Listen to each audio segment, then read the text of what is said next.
Sir ఒక 4 తెప్పియండి.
आइए।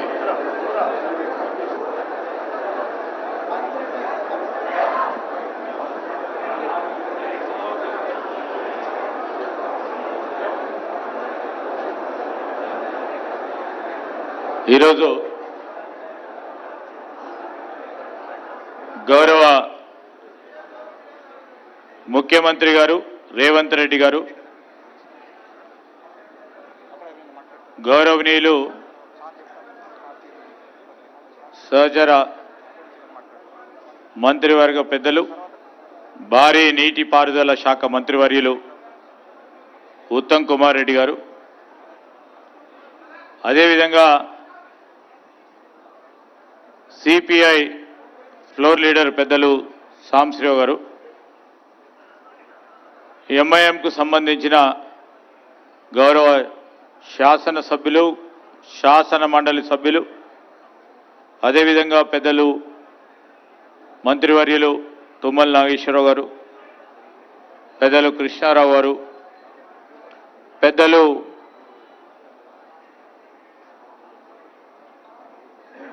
సీతక్క గారు, అదేవిధంగా సోదరులు పొన్నం ప్రభాకర్ గారు,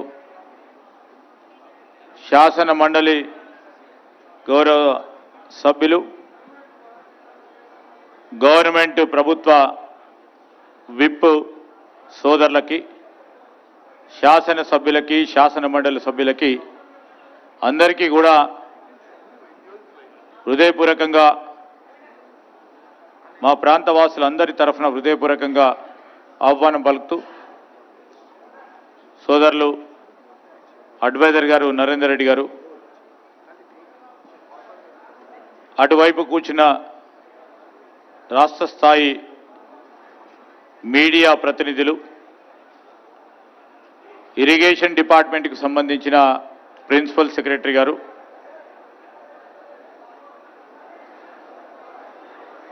ఇరిగేషన్కు సంబంధించిన మా ఇన్ఛార్జ్ చీఫ్ ఇంజనీర్ గారు, ఇతర డిపార్ట్మెంట్లకు సంబంధించిన అధికారులకి, స్థానిక పాత్రికేయ మిత్రులకి, ఇతర సోదరులందరికీ మరొకసారి హృదయపూర్వకంగా నమస్కారాలు తెలియజేస్తూ, ఇప్పుడు మొదటగా నేను ఇన్ఛార్జ్ చీఫ్ ఇంజనీర్ గారు సుధాకర్ రెడ్డి గారిని వేదికపైకి వచ్చి, లేకుంటే అక్కడి నుంచైనా మరి ప్రజెంటేషన్ కాళేశ్వరం ప్రాజెక్టుకు సంబంధించి వివిధ బ్యారేజీల నిర్మాణంతో పాటు మరి ఈరోజు జరిగిన సంఘటన విషయంలో పవర్ పాయింట్ ప్రజెంటేషన్ ఇవ్వాల్సిందిగా వారిని కోరుతా ఉన్నా. కొద్దిగా అందరూ కూడా మిత్రులందరికీ కూడా నిశ్శబ్దంగా ఉండాలని మా మనవి. వేదిక అటువైపున్న పాత్రికేయ మిత్రులకు సహకరించాలి. వెనకాల ఉన్న మిత్రులందరికీ కూడా మనవి చేస్తా ఉన్నాం.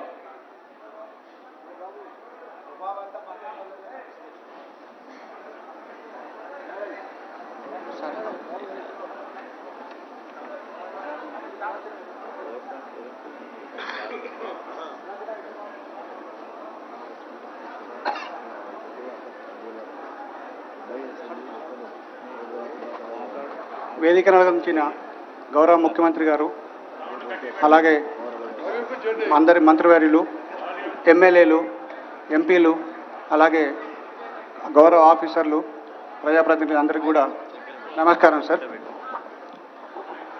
సార్ ఇది మొదటగా 2005లో సార్ మనకు సార్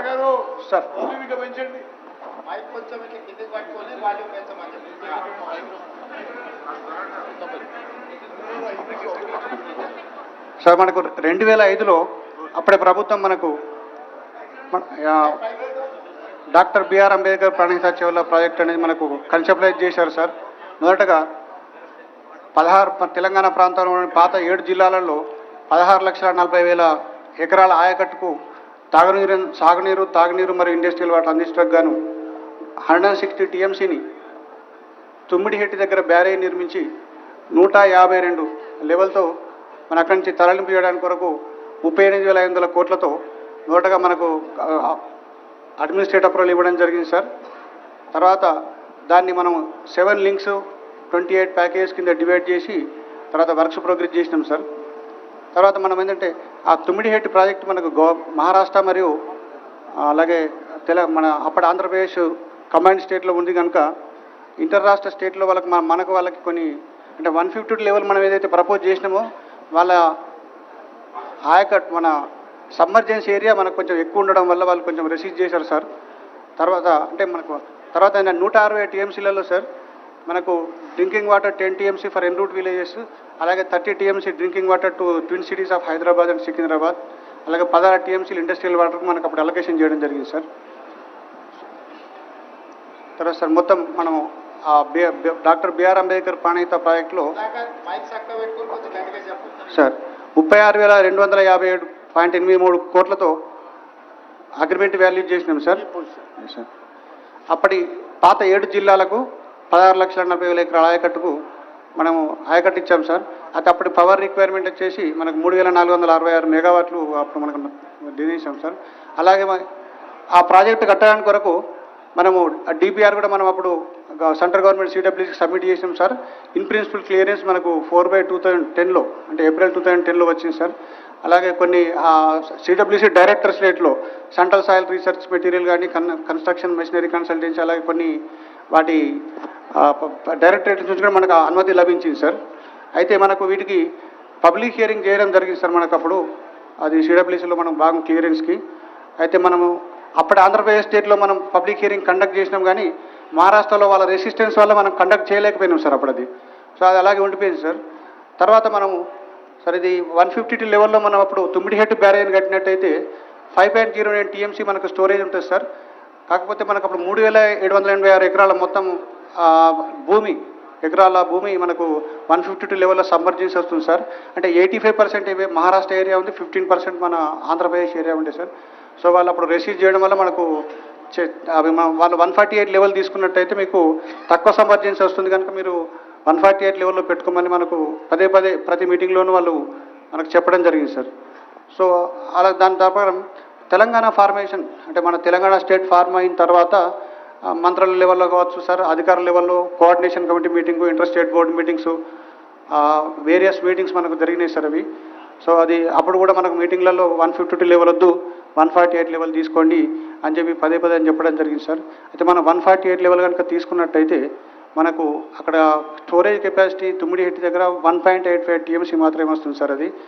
అయితే సార్ మనకు అక్కడ ఫస్ట్ సిడబ్ల్యూసీ వాళ్ళు 163 టీఎంసీ ఉంది అని చెప్పేసి మనకు సర్టిఫై చేశారు సార్ వాళ్ళు. తర్వాత కన్సిక్వెంట్గా ఏంటంటే అప్పుడు అప్పర్ రిపేరియన్ రైట్స్లో మహారాష్ట్ర స్టేట్కి కూడా వాళ్ళకు 63 టీఎంసీల హక్కు ఉంది కనుక ఫ్యూచర్లో మనకి ఏమైనా తగ్గిపోయే అవకాశాలు ఉంటాయి. అలాగే మీరు ప్రపోజ్ చేసిన స్కీమ్లలో 148 మీటర్స్ కనుక పెట్టి 63 టీఎంసీలు ఫ్యూచర్లో రాకపోతే ఇంకా డ్రాయబుల్ కెపాసిటీస్ తగ్గిపోయి మనకు 44 టీఎంసీల వరకే రావచ్చు అని చెప్పేసి వాళ్ళు సిడబ్ల్యూసీ వాళ్ళు చెప్పారు. అలాగే అది కాకుండా సార్ మన స్టోరేజ్ రిజర్వాయర్స్ ఏవైతే online reservoirs throughout the scheme propose చేశామో అది మనకు 16.21 టీఎంసీ ఉండే సార్. ఆన్లైన్ రిజర్వాయర్స్ కెపాసిటీ కనుక పెంచుకోకపోతే ఫ్యూచర్లో మనకు స్కీమ్ సక్సెస్ కాదు కనుక ఆన్లైన్ రిజర్వాయర్స్ పెంచుకోమన్నారు సార్. ఇది మనకు అప్పుడు ఫస్ట్ సార్ ప్రాణహిత చేవల్లో ఉన్నప్పుడు 16.43 online reservoirs capacity sir, different 10 కెపాసిటీలు sir. Next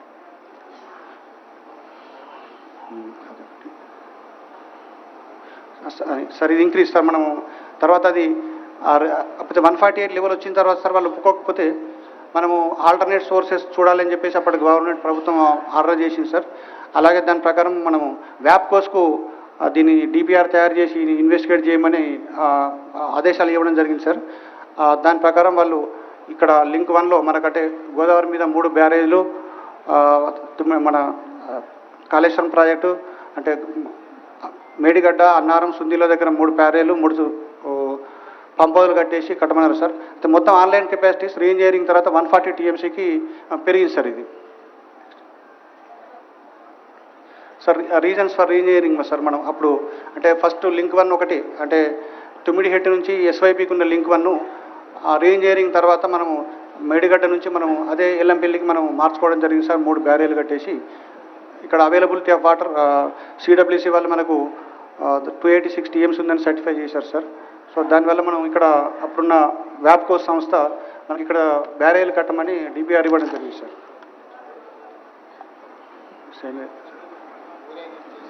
Sir, on 8th March 2016, sir, 3-tier interstate board constitute చేశారంటే కోఆర్డినేషన్ కమిటీ ISB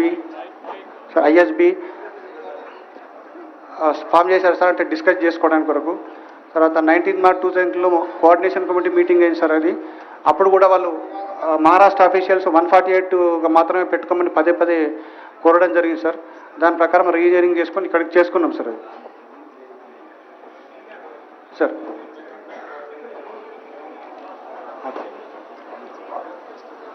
ఫైనల్గా సార్ మనకు 23rd August 2016 రోజు మహారాష్ట్ర సీఎం గారు అలాగే అప్పుడున్న తెలంగాణ ముఖ్యమంత్రి గారు కూడా 148 మీటర్స్కి అగ్రి అవ్వకుంటూ ఒక అగ్రిమెంటు అంటే మెమోరాండం ఆఫ్ అండర్స్టాండింగ్లో సైన్ చేశారు సార్. దాని ప్రకారము అప్పుడున్న ప్రాణహిత చేవల ప్రాజెక్టును 2 భాగాల కింద విడగొట్టేసి అప్పుడున్న తుమ్మిడిహెట్టి బ్యారేజ్ను దాన్ని అంబేద్కర్ ప్రాజెక్ట్గా మార్చేసి ఇప్పుడున్న ఈ కొమరంభీం ఆసిఫాబాద్ కొమరంభీం జిల్లాకు సంబంధించినంత వరకు 2 లక్షల ఎకరాల ఆయకట్టుకు కన్ఫైన్ చేసి ఆ లింక్ 1 ఇక్కడ చేసి రీనేమ్ రైస్ కాళేశ్వరం ప్రాజెక్ట్ సార్. ఇది ఇప్పుడు అదే sir doctor BR Ambedkar project అలాగే కాళేశ్వరం ప్రాజెక్ట్ 2 కింద డివైడ్ చేయడం జరిగింది సార్. ఇక్కడ 20 TMs of water 22 lakhs acres Adilabad జిల్లాలో, అంటే అప్పటి ఆదిలాబాద్ జిల్లా ఇప్పుడు కొమరంభీం సార్. దాని ప్రకారం దాని ఆల్టర్నేట్లో 3 బ్యారేజీలు 3 పంపులు కట్టేసి 160 TMC డైవర్ట్ చేయడానికి ప్లాన్ చేయడానికి జరిగింది సార్. అయితే ఇప్పుడు తర్వాత ఆయకట్టు సార్ అప్పుడు 16,40,000 ఉండే సార్. తర్వాత ఇప్పుడు ప్రపోజ్ చేసింది 18,25,000 acres ఇన్స్టెడ్ ఆఫ్ అది కొత్త ఆయకట్టు సార్. అలాగే 18,82,000 ఎగ్జిస్టింగ్ ఆయకట్టు సప్లిమెంట్ చేసుకోవడం జరిగింది సార్. అది కాక మనం 10 TMC drinking water, 30 TMC drinking water twin cities, 16 TMC water industries అప్పుడున్న వాటర్ కెపాసిటీస్ని రిటైన్ చేయడం జరిగింది సార్. దానిలో సో మనము ఈ రీఇంజనీరింగ్ తర్వాత sir project report, detail project రిపోర్ట్ను మనము CWCకి పంపించాం సార్. అన్నీ మనకు ఆల్ రిక్విజిట్ క్లియరెన్సెస్ అప్పుడు మనకు టెక్నికల్ అడ్వైజరీ కమిటీ మీటింగ్ కావచ్చు, అన్ని క్లియరెన్సెస్ వచ్చాయి సార్. సరే ఈ డీటెయిల్స్ అన్ని 11 డైరెక్టరేట్ నుంచి వచ్చినటువంటి క్లియరెన్స్ అయినటువంటి డీటెయిల్స్ సార్. ఇవి మొత్తం సార్ ఇది టోటల్ ఇప్పుడు కాళేశ్వరం ప్రాజెక్టు 7 లింకుల కింద డివైడ్ జరిగింది సార్. మొదటి లింకు మేడిగడ్డ నుంచి ఎల్లంపల్లి సార్. అలాగే ఎల్లంపల్లి నుండి మిడ్ మానేర్ వరకు లింక్ 2, మిడ్ మానేర్ నుండి సిరిసిల్ల వరకు ప్యాకేజ్ 3, ప్యాకేజ్ 9 కింద లింక్ 3 సార్. అలాగే మిడ్ మానేర్ నుంచి మల్లన్న సాగర్ వరకు లింక్ 4 సార్. అలాగే 7 లింక్స్ కింద డివైడ్ చేసినాం సార్ దాన్ని టోటల్గా మొత్తం. నెక్స్ట్ సార్ ఇది టోటల్ ఆయకట్టు మనకు ఇప్పుడు 19,63,360 acres సార్. ఇది లింక్ 1, లింక్ 2, లింక్ 3 7 లింక్స్లో వచ్చినటువంటి ఆయకట్ డీటెయిల్స్ సార్. ఇది సంగమేశ్వర బసవేశ్వర ప్రాజెక్ట్ ఆయకట్టు కూడా ఇందులో కలపడం జరిగింది సార్. 19,63 acres sir.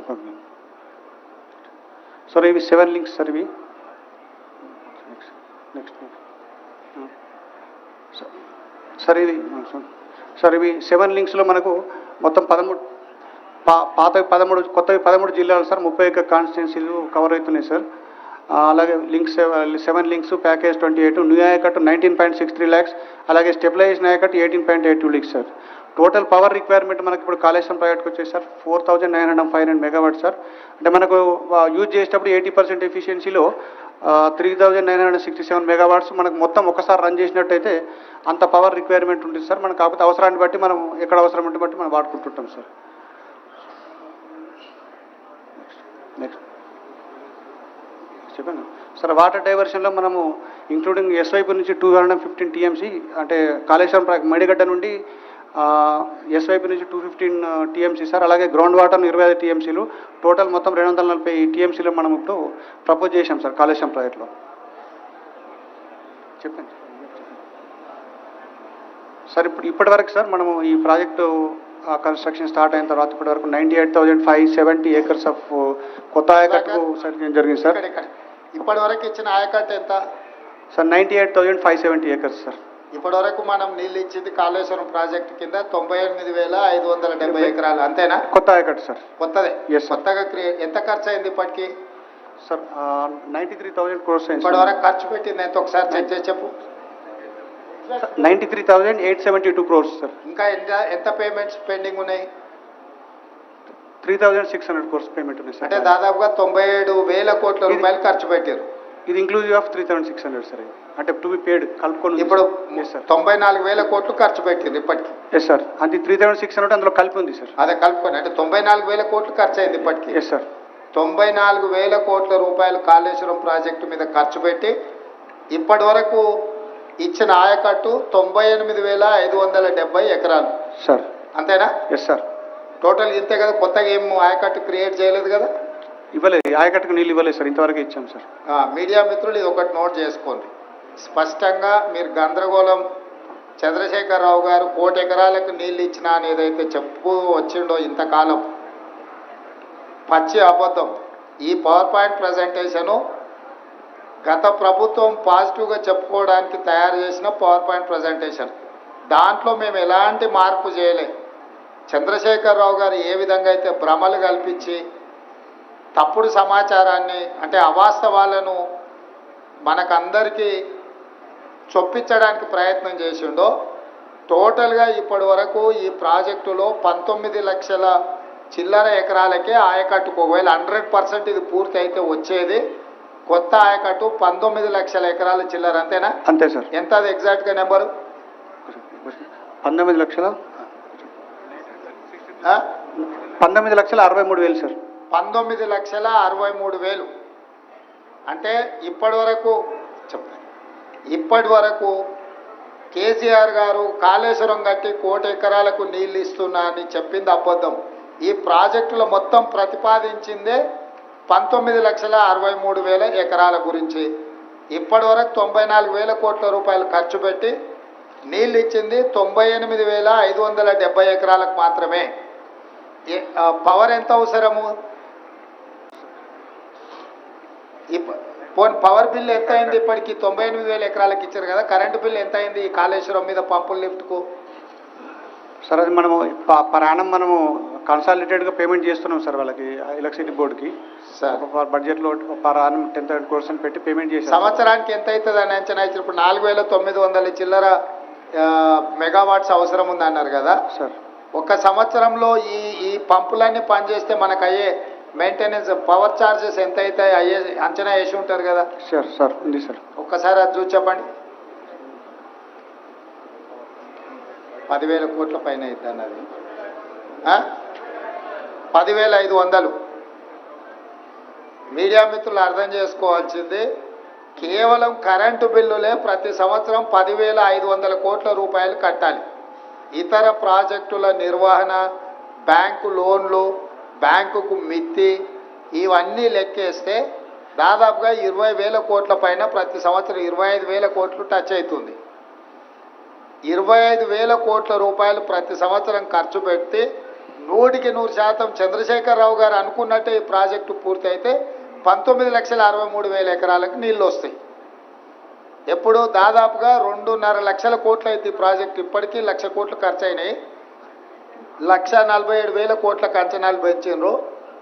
ఇప్పుడు అది కూడా పూర్తిగా సరిపోదు. ఈ కొత్త అంచనాలు వేసుకుంటూ పోతే దాదాపుగా 2 లక్షల పైన కోట్లు ఈ ప్రాజెక్టు ఖర్చు అవుతుంది. సో ప్రతి సంవత్సరం 2 లక్షల కోట్ల పైన ఖర్చు పెట్టి ప్రతి సంవత్సరం 25,000 కోట్ల రూపాయలు మెయింటెనెన్స్ కింద, మిత్తిల కింద, అప్పుల కింద కట్టి నీళ్ళు ఇస్తే వచ్చేది 19,63,000 ఎకరాలు.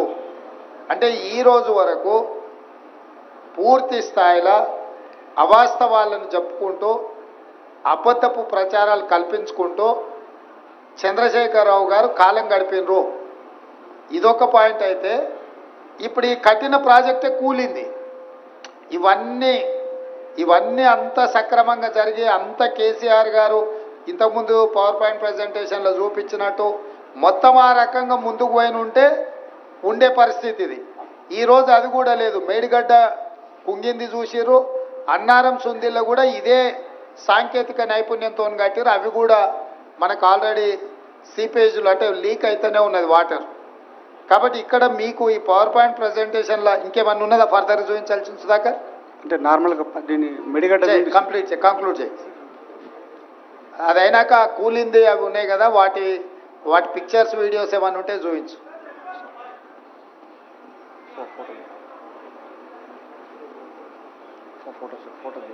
లోన్ల గురించి కూడా ఒకసారి ఆ లోన్లు ఎంత తీసుకురు ఏందనేది కూడా ఒకసారి ఫైనాన్షియల్ డీటెయిల్స్ ఒక్కసారి చూపించు. సార్ ఇవి సార్ మొత్తం మనకు 2 TMC 3 TMC రెండు కింద డివైడ్ చేశాం సార్. ఆ మొత్తం ప్రాజెక్ట్ కాస్ట్ వచ్చేసి 2 TMCకి 94,413 crores సార్ ఇది. దానికి మనము ఆ KIPSL నుంచి 44,614 crores లోన్ తీసుకున్నాం సార్. ఆ గవర్నమెంట్ షేర్ వచ్చేసి 28,806 crores సార్. మొత్తము టోటల్ ఎక్స్పెండిచర్ 2 TMCకి 73,500 crores సార్. అలాగే 3 TMC 33,459 crores ప్రాజెక్ట్ కాస్ట్ అయితే లోన్స్ వచ్చేసి మనకు 17,051 కోట్లు తీసుకున్నాం సార్. అలాగే గవర్నమెంట్ షేర్ 3,321 కోట్లు. Total expenditure 20,372 sir. అంటే total 2 TMC 3 TMC Kaleshwaram private మొత్తం కలిపి 1,27,000 కోట్లు 772 కోట్ల ప్రాజెక్ట్ కాస్ట్ అయితే సార్. 61,665 కోట్ల లోను, అలాగే గవర్నమెంట్ 32,207 కోట్లు sir. Total expenditure 93,872 crores sir ఇది ఇప్పటి వరకు. Yes sir. Okay, next.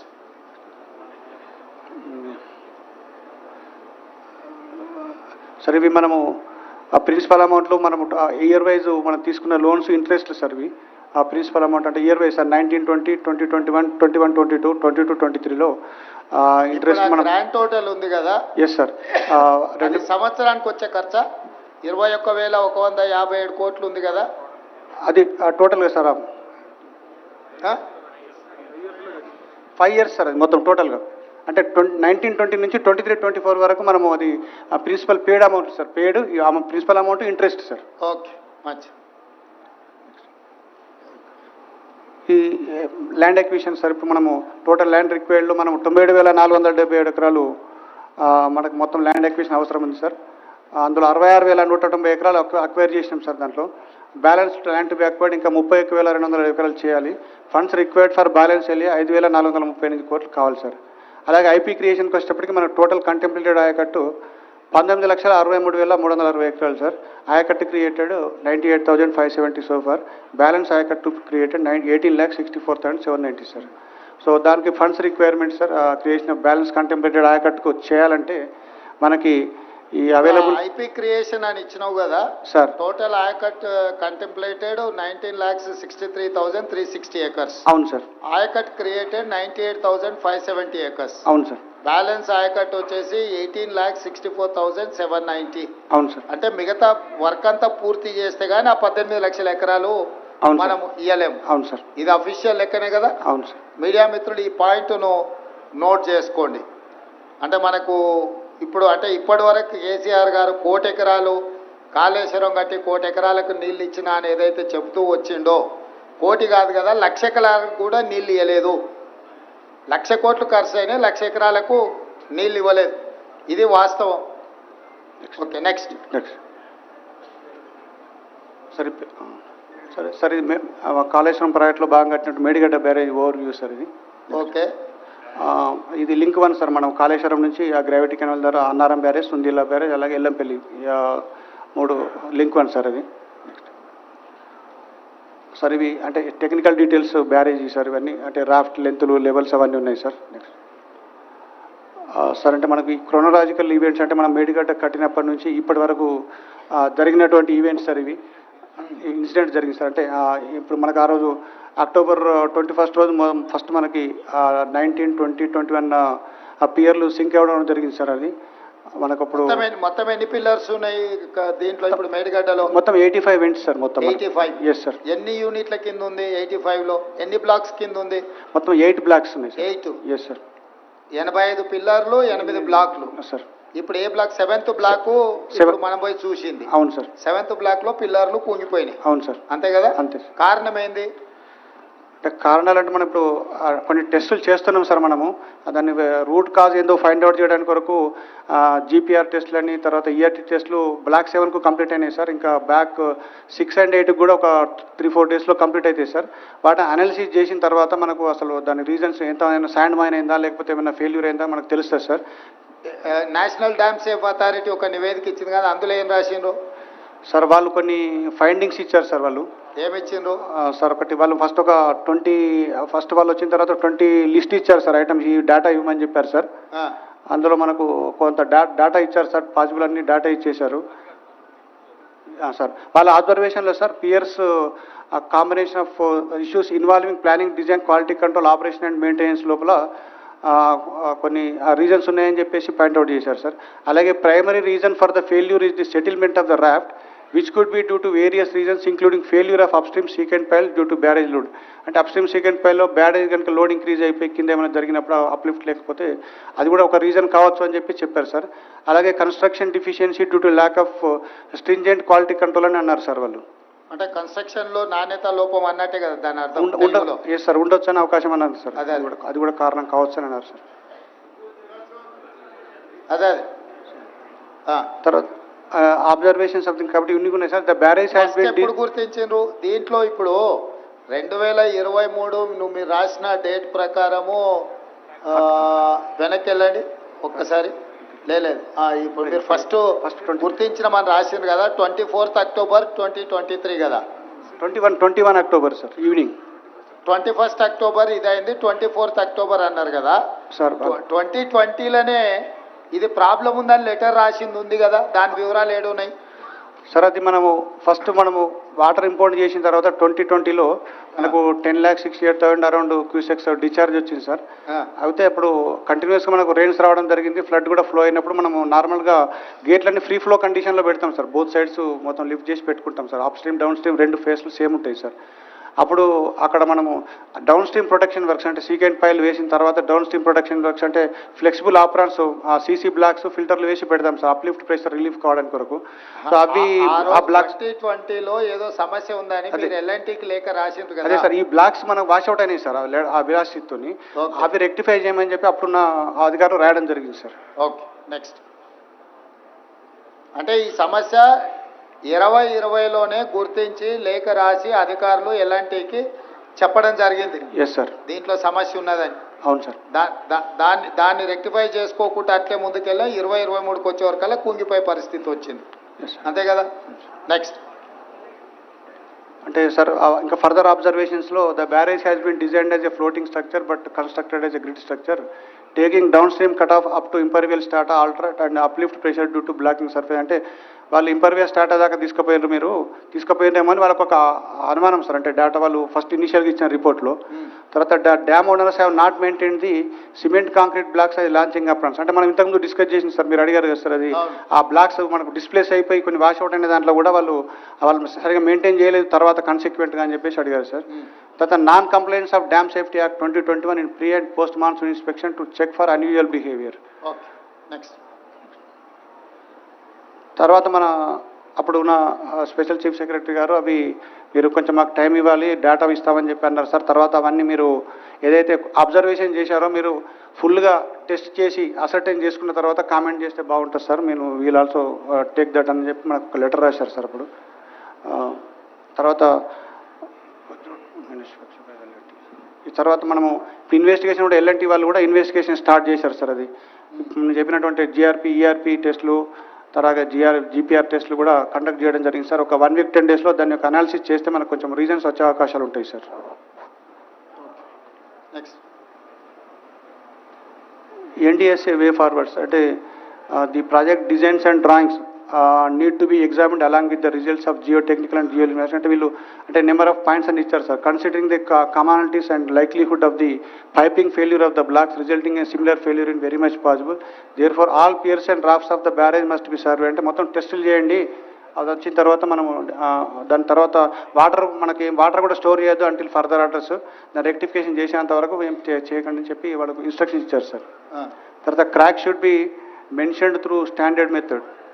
Crack should be monitored through the standard method అన్నారు సార్. ఇప్పుడు మేడిగడ్డ, అన్నారము, సుందిల్ల ఈ 3 బ్యారేజీలు ఒకే రకమైన సాంకేతిక నైపుణ్యంతో కట్టినాయి కదా. Technology one and the same కదా.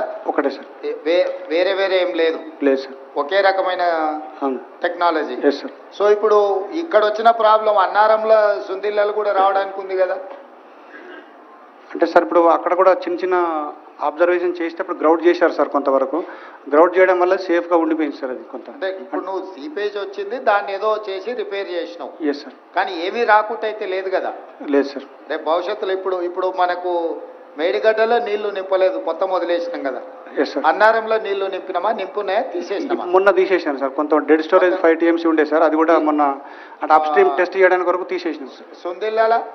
సుందిల్లలో అని. సో ఇప్పుడు మంత్రి గారు చెప్తున్నారు మూడిట్లల్లా మీడియా మిత్రులకు అర్థం కావాల్సింది ఏంటంటే ఇప్పుడు ఎక్కడ నీళ్లు లేవు. నీళ్లు నింపితే ఇంకా ఏం ప్రాబ్లమ్స్ ఉన్నాయో బయటకు వస్తాయి. మన ఇంటి మీద నీళ్ళ ట్యాంక్ ఉంటే మనకు నీళ్లు గారుతుంటే నీళ్ళని తొలగిస్తే ట్యాంక్ అట్లా కనిపిస్తుంది. నీళ్లు నింపితే కానీ వాస్తవంగా ఇంకెంత ప్రాబ్లం ఉంది, రేపు భవిష్యత్తులో రాబోయే ప్రాబ్లం కూడా అర్థమైంది. ఇప్పుడు కూడా మీడియా మిత్రులకు మేడిగడ్డ, అన్నారం, సుందిల 3 ఒకే రకమైన సాంకేతిక నైపుణ్యంతో కట్టిండ్రు. ఇప్పుడు మనం మేడిగడ్డ దగ్గర ఉన్నాం, దీనిపైన అన్నారం, దానిపైన సుందిల. సో ఈ మూడిట్లలో కూడా ఒకే రకమైన సమస్యలు, దీంట్లో తీవ్రత ఎక్కువగా అనిపిస్తుంది. అందులో కూడా నీళ్లు కారడమో లేకపోతే సమస్యలు వచ్చినాయి. వీటన్నిటిని కప్పిపుచ్చడానికి ఇప్పుడు అన్ని నీళ్లు తీసిపెట్టేసారు, ఎలక్షన్ల ముందర ఇది ఇష్యూ అవుతుంది. ఇప్పుడు ఎండాకాలం కాబట్టి నీళ్ళు వచ్చేది తక్కువ ఉంది, నీళ్లు మనం కూడా నింపితే ప్రమాదం ఉంది కాబట్టి నింపలే. ఇప్పుడు దీంట్లో స్పష్టంగా అర్థం చేసుకొని ముందుకు వెళ్లాల్సిన అవసరం ఉంది. అందుకే మీడియా మిత్రులకు వీటన్నిటిని కూడా పవర్ పాయింట్ ప్రజెంటేషన్ ఇవ్వడం జరిగింది. ఇప్పుడు విజిలెన్స్ అండ్ ఎన్ఫోర్స్మెంట్ వాళ్ళను టేకప్ చేసి మీ అబ్జర్వేషన్స్ చెప్పాల్సిందిగా కోరుతున్నా.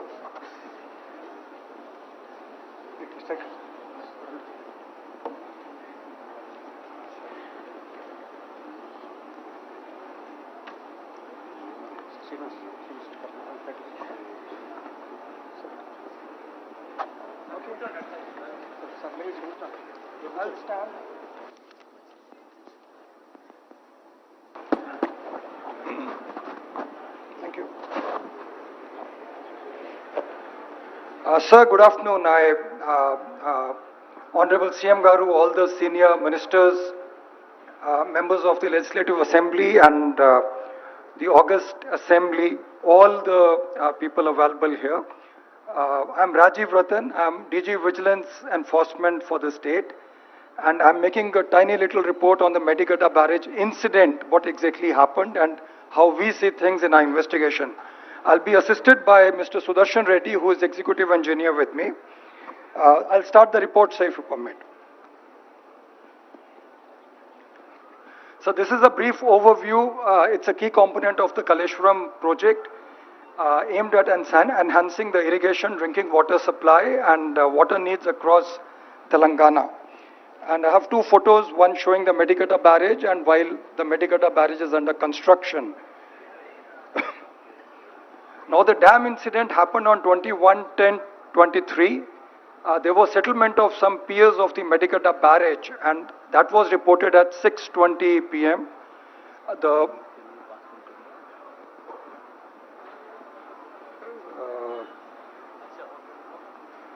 My presentation, okay. The motorable road on top of the barrage suddenly developed a pronounced dip, and at 6 p.m. the water level reported was 98 meters with a corresponding storage of 10.33 TMC. Inflows were 14.98 and outflows were 13.1 Q6. Upon noticing the incident, the barrage authorities released the stored water. They cleared the barrage by opening the gates, and they reported the matter to the police and got an FIR registered in the PS Mahadevpur. The FIR hinted at some sabotage by unknown people. They requested action against those people, sir. This is a view of the road sunk on top of the barrage, which was very obvious on the 21st of October. And there is a side view from where we can see the dip in the road circled in the right, in the red ink.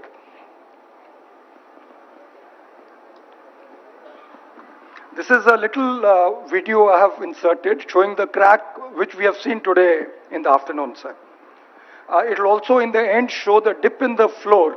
The floor is leaning to the right side and it's all full of water, about 4 to 5 feet of slippage is there vertically.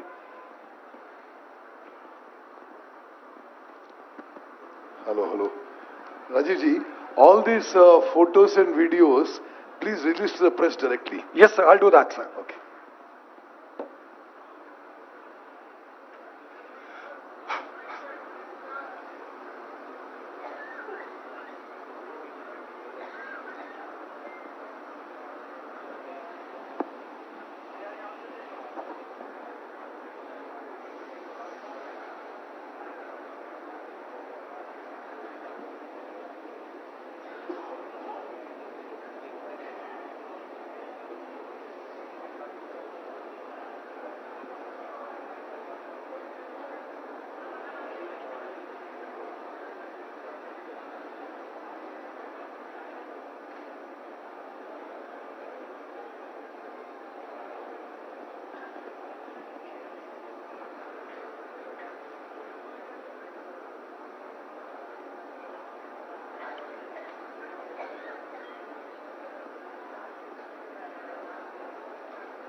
Here, sir, we can see the dip in the floor.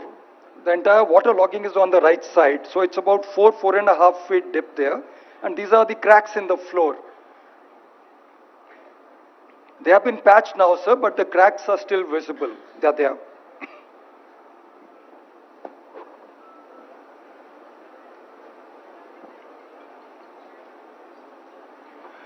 These are the fractal cracks on the front side on the top of the pillars, sir. We went up on the walkway and took the photos there. This is showing the rusting inside, sir. The cracks have been there for a while. So rusting is there on the rods inside. And there is a clear separation on the walkway also. Now we have gone to the pillar 20 today, sir. Major cracks have been observed on pier 20 of the second block. It's extended to the raft. The raft has sunk to the right side, about 4.5 feet. Water logging is there right now. Block number 7 includes piers 11 to 22, along with the integrated raft. So the cracks are stretching across in pier 18 and 19 on both sides as well. So those cracks also, some of them are being shown here. So you can see the non-vertical kind of lines stretching through. These are hairline cracks, but they appear to be really developing into big ones now, sir.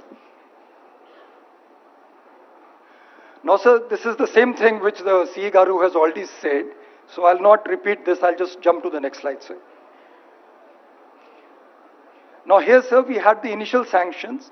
Estimated cost was about 80,000 crores.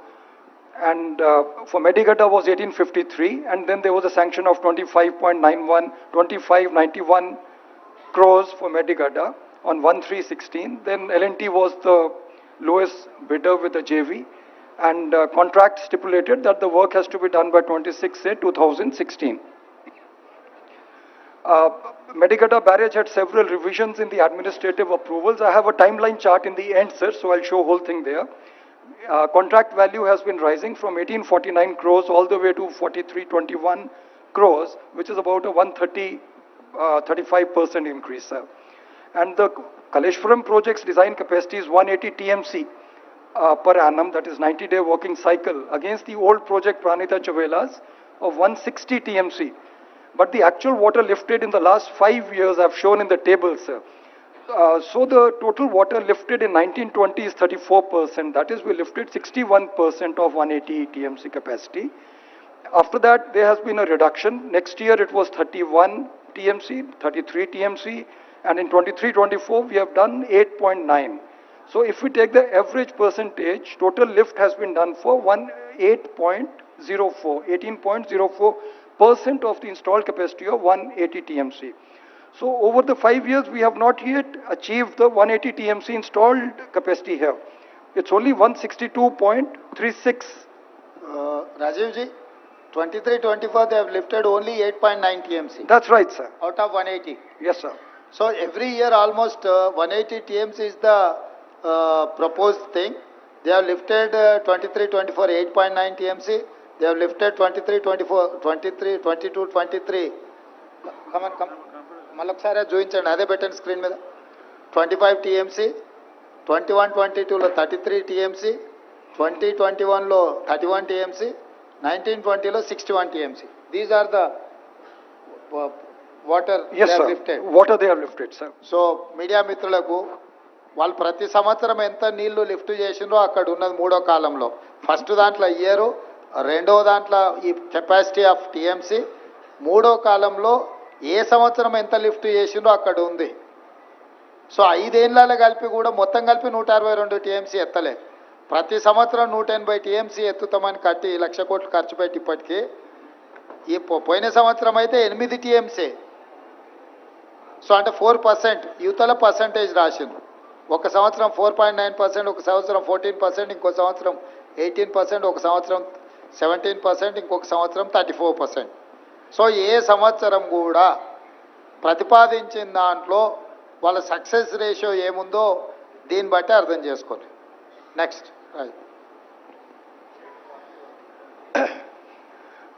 Sir, this design part has already been covered, sir. It's as per the manual order 179 for barrages on permeable foundations, where they insert the PCC or the secondary piles and primary piles. One is only to prevent the water from rising and the other is the load bearing. And there is a representative photo, not of this barrage, but that just shows the secant pipes being laid, sir. Now, sir, the causes of failure primarily are coffer dam and sheet piles that were used during construction. They were not removed for 5 seasons. In fact, today when we went there, we could have actually seen that entire thing. There is a lot of overload material towards the last set of piers and this side piers, both But ends. they have claimed the bills and they have not cleared the material. Yes, sir, we are checking that now. So that's a very serious thing, because that will get everybody in serious trouble. The MBs are being verified, sir.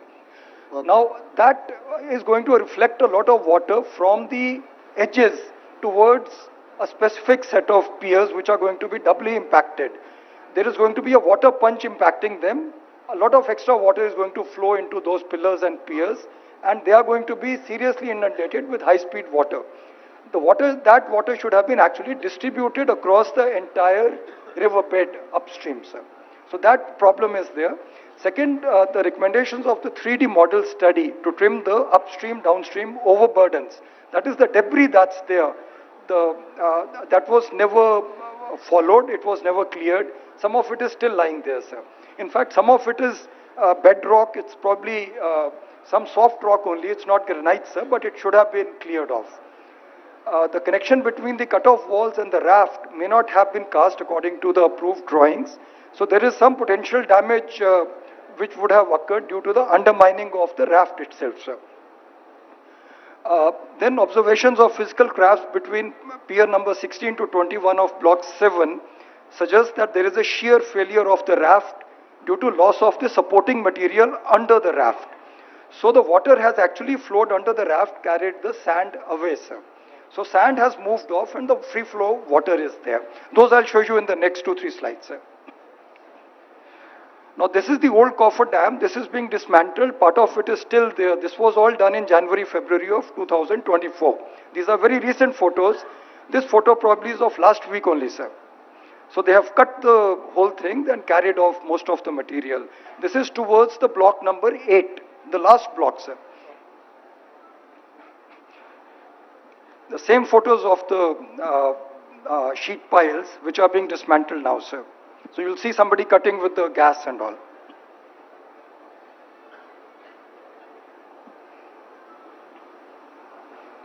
This video shows all those heads of the sheet piles and the old coffer dam that is still there now, so we saw it today.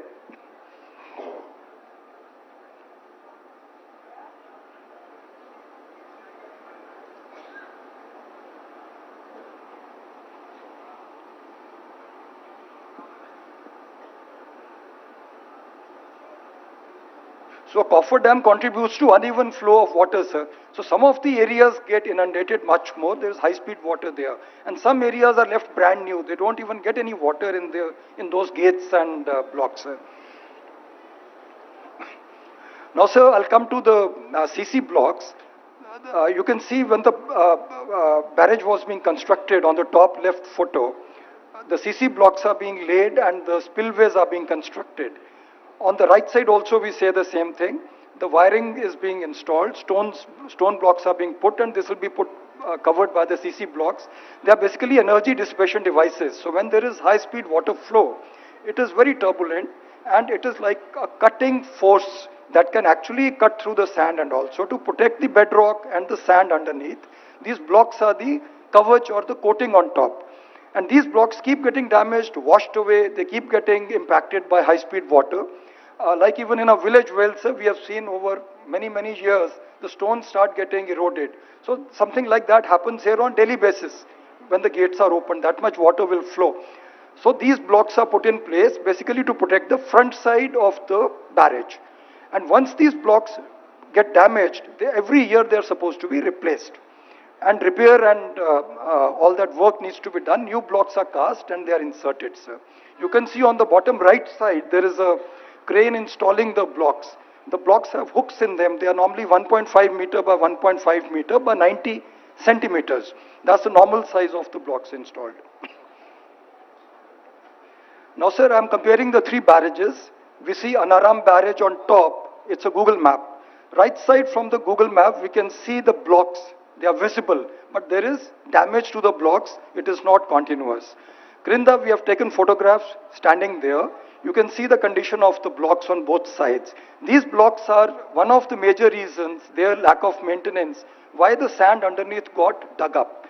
And once the sand gets dug up, we start getting pipes from the backside. There is water pressure. It comes like a fountain from underneath. It digs up the sand and there's a continuous water, and like a fountain it will rise. I'll show you the fountain also, sir. I'll move to the next barrage. This is the Sundila barrage, sir. You can see some CC blocks there. In fact, there are circles developing. Some maintenance has been there, but we need to actually maintain this. This is a desperate, this is the reason, one of the reasons of failures of our barrage here, sir. Lack of maintenance. Lack of maintenance, sir. This is the Medigadda barrage from the Google Earth, sir. We don't see any blocks anywhere. Here, in fact, we found 10 meter by 10 meter by 90 centimeter blocks. The blocks are not of the standard size. So I think some special permissions have been given here to cast odd size blocks. So that is recorded, so we are verifying that, how it has occurred, and we'll be reporting the matter. Because all the three barrage blocks are not identical. Replacing 1.5 by 1.5 block is probably a different matter than replacing a 10 meter by 10 meter block, sir. And the 10 meter block will behave in a very different manner physically when it's hit by high speed water. Now in Medigadda, sir, we see this. We don't see any blocks whatsoever. We see these displaced 10 meter blocks.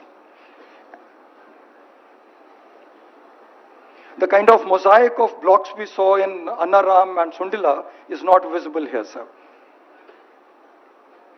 Now this is the front side of Medigadda, sir. So here we don't see any blocks, we just see some blocks strewn here. Some blocks are seen here, but rest of it is all filled with water. So when there is a high-speed water flow by lifting of the gate, the water goes straight into the spillway and there is no protection there, it's only sand. So it cuts through the sand like a jet and creates a hollow space. Once that hollow space gets created, then these are not floating barrages. Floating barrage essentially is if we have excavated X amount of weight, then that much weight is put. That is called a floating barrage. These are heavier than floating barrages. So barrage is exerting a downward force on the substrata. The substrata starts filling the space in front of it. So sand starts moving, it's wet sand. And there is pressure on the backside, there's a vacuum in front. So mele melega, the whole thing starts moving upwards. So we can see there are no blocks, there's no protection, and huge dips have formed there, and people are catching fish there in that area, sir. Similarly, sir, we see a lot of stripping of the spillway and the flows. The rods on the left photo are visible. On the right side, we see a big heap of... What is that, Rajiv? So that is all the spillway coating that has got stripped off and separated from the floor, sir. Okay.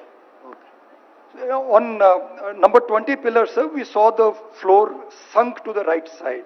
So here it has been lifted and separated from the lower flooring. The top coat has got separated. Now, sir, since the barrage commissioning in 1920, the project authorities have not conducted inspections of all this. And they have not conducted maintenance of the CC blocks or the launching aprons. So aprons, spillways, everything has been kind of left to its fate. The dislodged CC blocks... Even left side you are getting some cracks, no? Yes, sir, that patch is... the cracks are... Top layer is gone, sir. Okay. So you can see the saria below that. The torch steel is visible, sir. Okay. Now the torch steel is standing out. It has got separated. The layer has gone away. That's got washed off, sir. Now the dislodged CC blocks and the damage to the plinth slabs, parametric joints were observed as early as November 2019. That is the first damage report we have, sir. This negligence has left the barrage at risk of piping and potential progressive failure. So piping is when the water starts flowing from under the barrage, sir. This is pillar 18, sir. You'll see piping here. This is the water bubbling through the sand. There is water stored on the back side. It's coming from under the barrage pillar and bubbling up. And you will see this about 10 meters, 20 meters downstream also. This is also there in Anaram barrage we have seen, sir. Media మిత్రులకి ఈ visual చూడండి. ఆ నీళ్ళు ఆ pillar దాని కింది నుంచి పైకి వస్తున్నాయి. అవతల సైడ్ ఉన్న నీళ్ళు వచ్చినప్పుడు see that big fountain పైకి వస్తున్న పెద్ద fountain there, sir. నేను go back yes sir to the pillar Rajiv. yes sir. ఈ పిల్లర్ దగ్గర చూడండి, ఆ నీళ్లు కింది నుంచి ఉబ్బికొస్తున్నాయి. అంటే అవతల సైడ్ ఉండాల్సిన నీళ్ళు యువతలకి ఆ కింద మొత్తం పోవడం వల్ల, అంటే కింద ఏం బునాది ఏం లేదు దాన్ని ఆపడానికి. ఆ కింది నుంచి నీళ్ళు వస్తున్నాయి చూడండి, దానికి కింది నుంచి లీక్ అయి పైకి వచ్చి ఇట్లా వెళ్ళిపోతున్నాయి. అంటే రేపు ఇప్పుడు కొంచెం వాటర్ ఉంటేనే అట్లుంది. మొత్తం నీళ్లు నింపినాం అనుకోండి, అసలు ఏ పిల్లరు ఉండదు. ఇప్పుడు అక్కడ ఉన్న దగ్గర చూపిస్తున్నాం కదా, టోటల్గా కింద బునాది అనేది గట్టిగా లేకపోవడం వల్ల నీళ్లు కింది నుంచి వస్తున్నాయి. ఇక్కడ కంట్రోల్ చేసి గేట్లు ఎత్తుతే వెళ్ళాల్సిన నీళ్లు భూమిలో నుంచి కింది నుంచి పైకి వచ్చి బయటికి పోతున్నాయి. Okay Rajiv, next.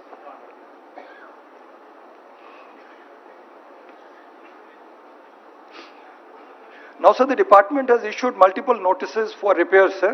On 18/5/20, they have requested the L&T to come and... important కొంచెం నోట్ చేసుకోండి. అది 20లోనే 18/5/2020లోనే దీంట్లో ప్రాబ్లం ఉందని L&Tకి నోటీస్ ఇచ్చిండ్రు.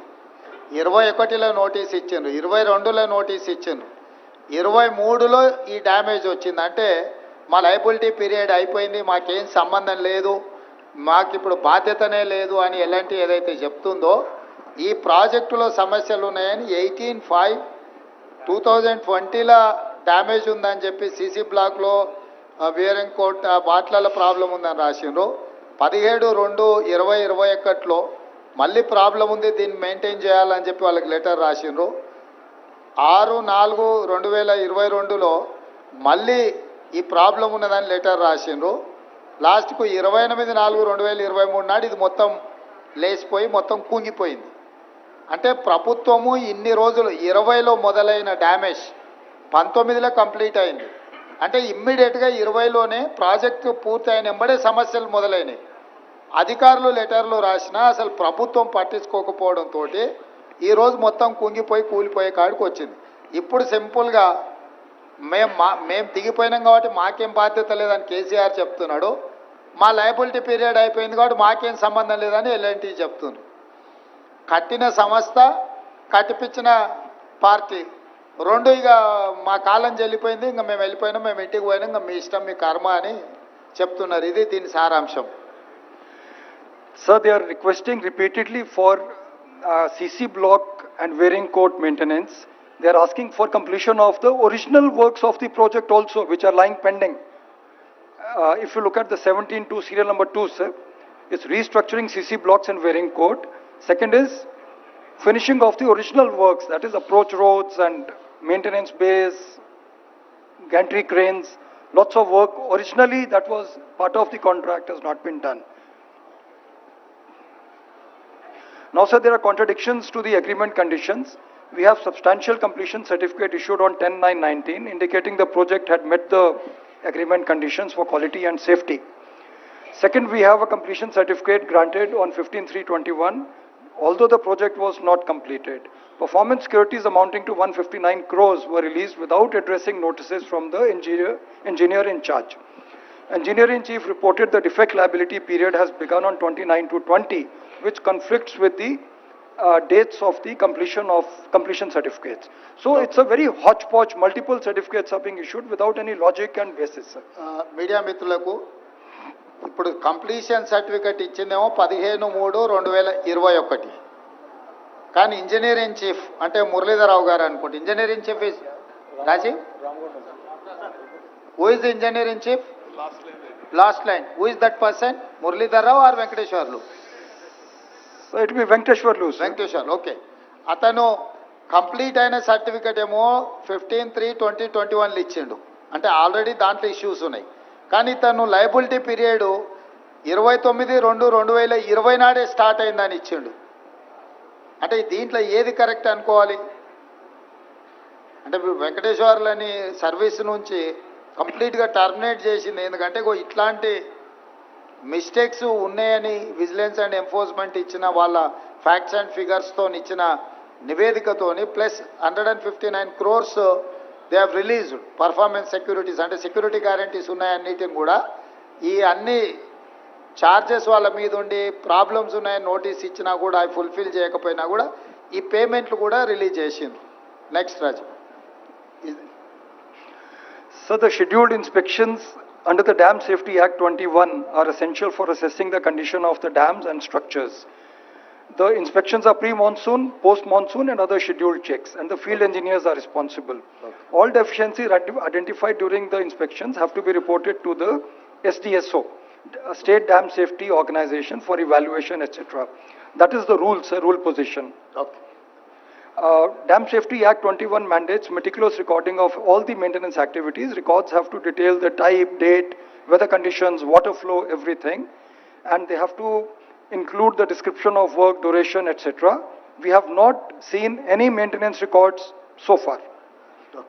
On requesting, a follow-through letter has been written to L&T, but department దగ్గర ఏం లేదు, nothing is there, sir. Thank you.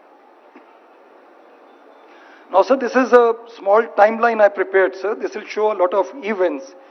So the first event is on March 3, 2016, when the initial GO sanctioning 2591 crores, that is GORT 231, was issued. After that, 26th August, project agreement was entered into. Next activity was on May 19th. This one, sir. GO 707. Enhancement happened to 3,260 crores for the project value. Krinda, sir, we see supplemental agreements being made on 2nd July 18 and also 31st Raju December. will do one thing. Sir. As it is you push to media people, they will go through that report. The Yes, final conclusion is that October 21st, 2023, sinking of the pillar number 20. Was sinking, sir. Madhyalo, sir, you will see a small photo of Rajiv, see, just give the entire presentation to Hanumantrao, Commissioner NPR. Hanumantrao garu, just pass it on to the entire media. Yes, sir. Sir, if you see the small May-September small picture is there, that is the inaugural photograph. And after that, there are lots of substantial completion certificates, 3 in purple, one after the other. On top is the request for maintenance. There are 4 different requests for maintenance which have not been adhered to. And Antlo, the barrage has collapsed without any repair maintenance. But Madhyalo, on 6th of September 21, we have GO 330 sanctioning 4,613 crores, cost escalation of the project. So on one side, we have given completion certificates. On second side, sir, we are issuing GOs enhancing the project cost and paying the money. Money is being released. So both the things are going on together. So if L&T is not responding to us, at least the money flow should have stopped immediately and we should have corralled them and taken them to some kind of... So I'll move to the last slide, sir. This is the inauguration of the barrage, sir. It's on 21/6/2019. 3 honorable CMs and 1 governor of Telangana are seen here. If you look at the background, this area, you will find that the aprons are not yet ready. It's a little premature inauguration, sir. So I thought I'll just bring it to your notice, sir. So we are here right now, sir, and then we have some findings and conclusions. First is the construction of Block 7 had deviated from the plan and the raft and secant piles were not laid in specified sequential manner. So we are holding L&T and the department both responsible for this, sir. They should have handled this work. Operation and maintenance was not done since the inauguration, that is 21/6/19. Both are responsible, sir, the agency and the department. Mandatory post-monsoon sounding, probing, which is mandated as per IS 7349, was not performed. Department is responsible, they have to get this done, sir. Construction remnants like the coffer dam and sheet piles have not been removed. L&T is to be held responsible because it's part of the contract, sir, clause number 14. Contractual obligations under agreement handing over clause clause 50 of the agreement remain unfulfilled till this day. Further, sir, the allegations suggest that the major blocks were taken up by some subcontractors. We are investigating that part and we are verifying the money trail and accounts and everything, sir. Apart from that, sir, the bank guarantees have been released despite works being pending. So that is again the department's responsibility. We hope an expert committee will go into the entire causes of failure and suggest a rehab plan, sir. That's all I have, sir. Thank you, sir. Thank you, Rajiv ji. Sir, as irrigation minister now, I'll just briefly summarize చేసి కొంత national media ఉన్నారు కాబట్టి కొంత ఇంగ్లీష్లో మాట్లాడతాను. Okay, we thank the MIM members for coming for the visit and for the presentation. Thank you very much to all the MIM MLAs.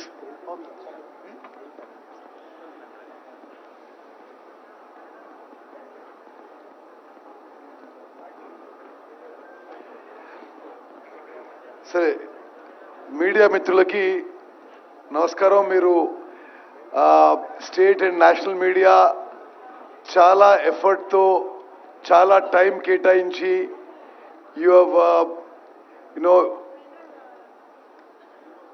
have spent your valuable time in a long travel from Hyderabad to here. We are very grateful to you. I'll just summarize in 4-5 minutes and then my colleague from the Communist Party of India will speak and we'll try to end the thing. Possibly in post-independent India, స్వతంత్ర భారతదేశంలో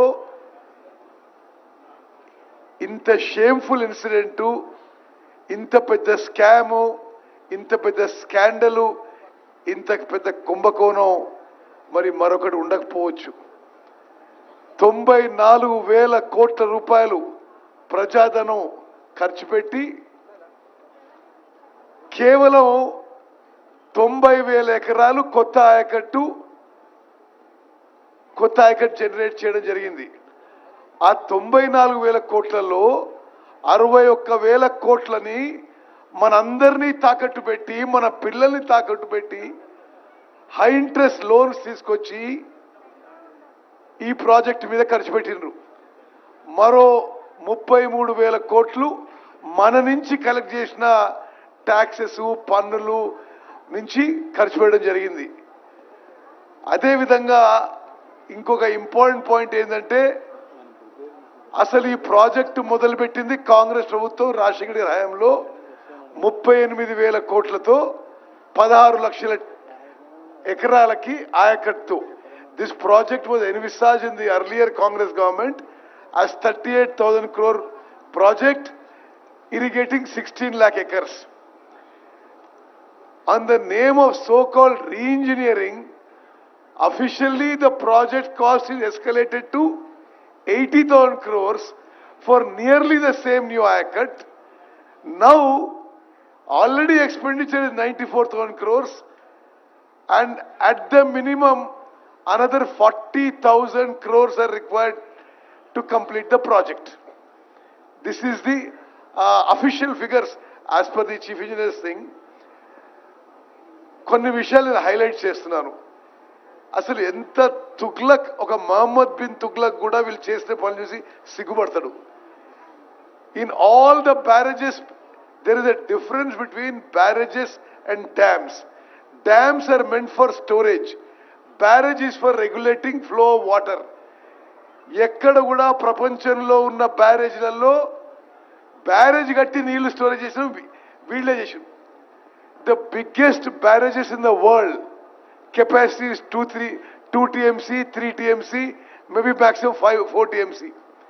వీళ్ళు ఈ Medigadda బ్యారేజ్లో 10, 11, 12, 14 TMCలు store చేసి ఫోటోలు తీసుకొని ఎన్నికల ముందు ఏదో గోదావరి జలకళ అని చెప్పి అన్ని పేపర్లో మీడియా ఇవ్వడం జరిగింది. అంటే basic principles of irrigation were not followed. Basic principles of water management were not followed. Basic principles of financial management were not followed. And ఏ స్థాయిలో కరప్షన్ జరిగిందంటే ఆలోచన చేయండి. ఒకటే ఉదాహరణ ఇస్తున్నావు. This Medigadda barrage tender was given at 1800 crores. ఎవరు బాధ్యులు? ఇది 4600 కోట్లు ప్రజాధనం ముందు escalation of cost and then the Medigadda barrage collapses. అంటే this is just not this. నేను ఇప్పుడు 2 months అయింది ఇరిగేషన్ మినిస్టర్ అయ్యి.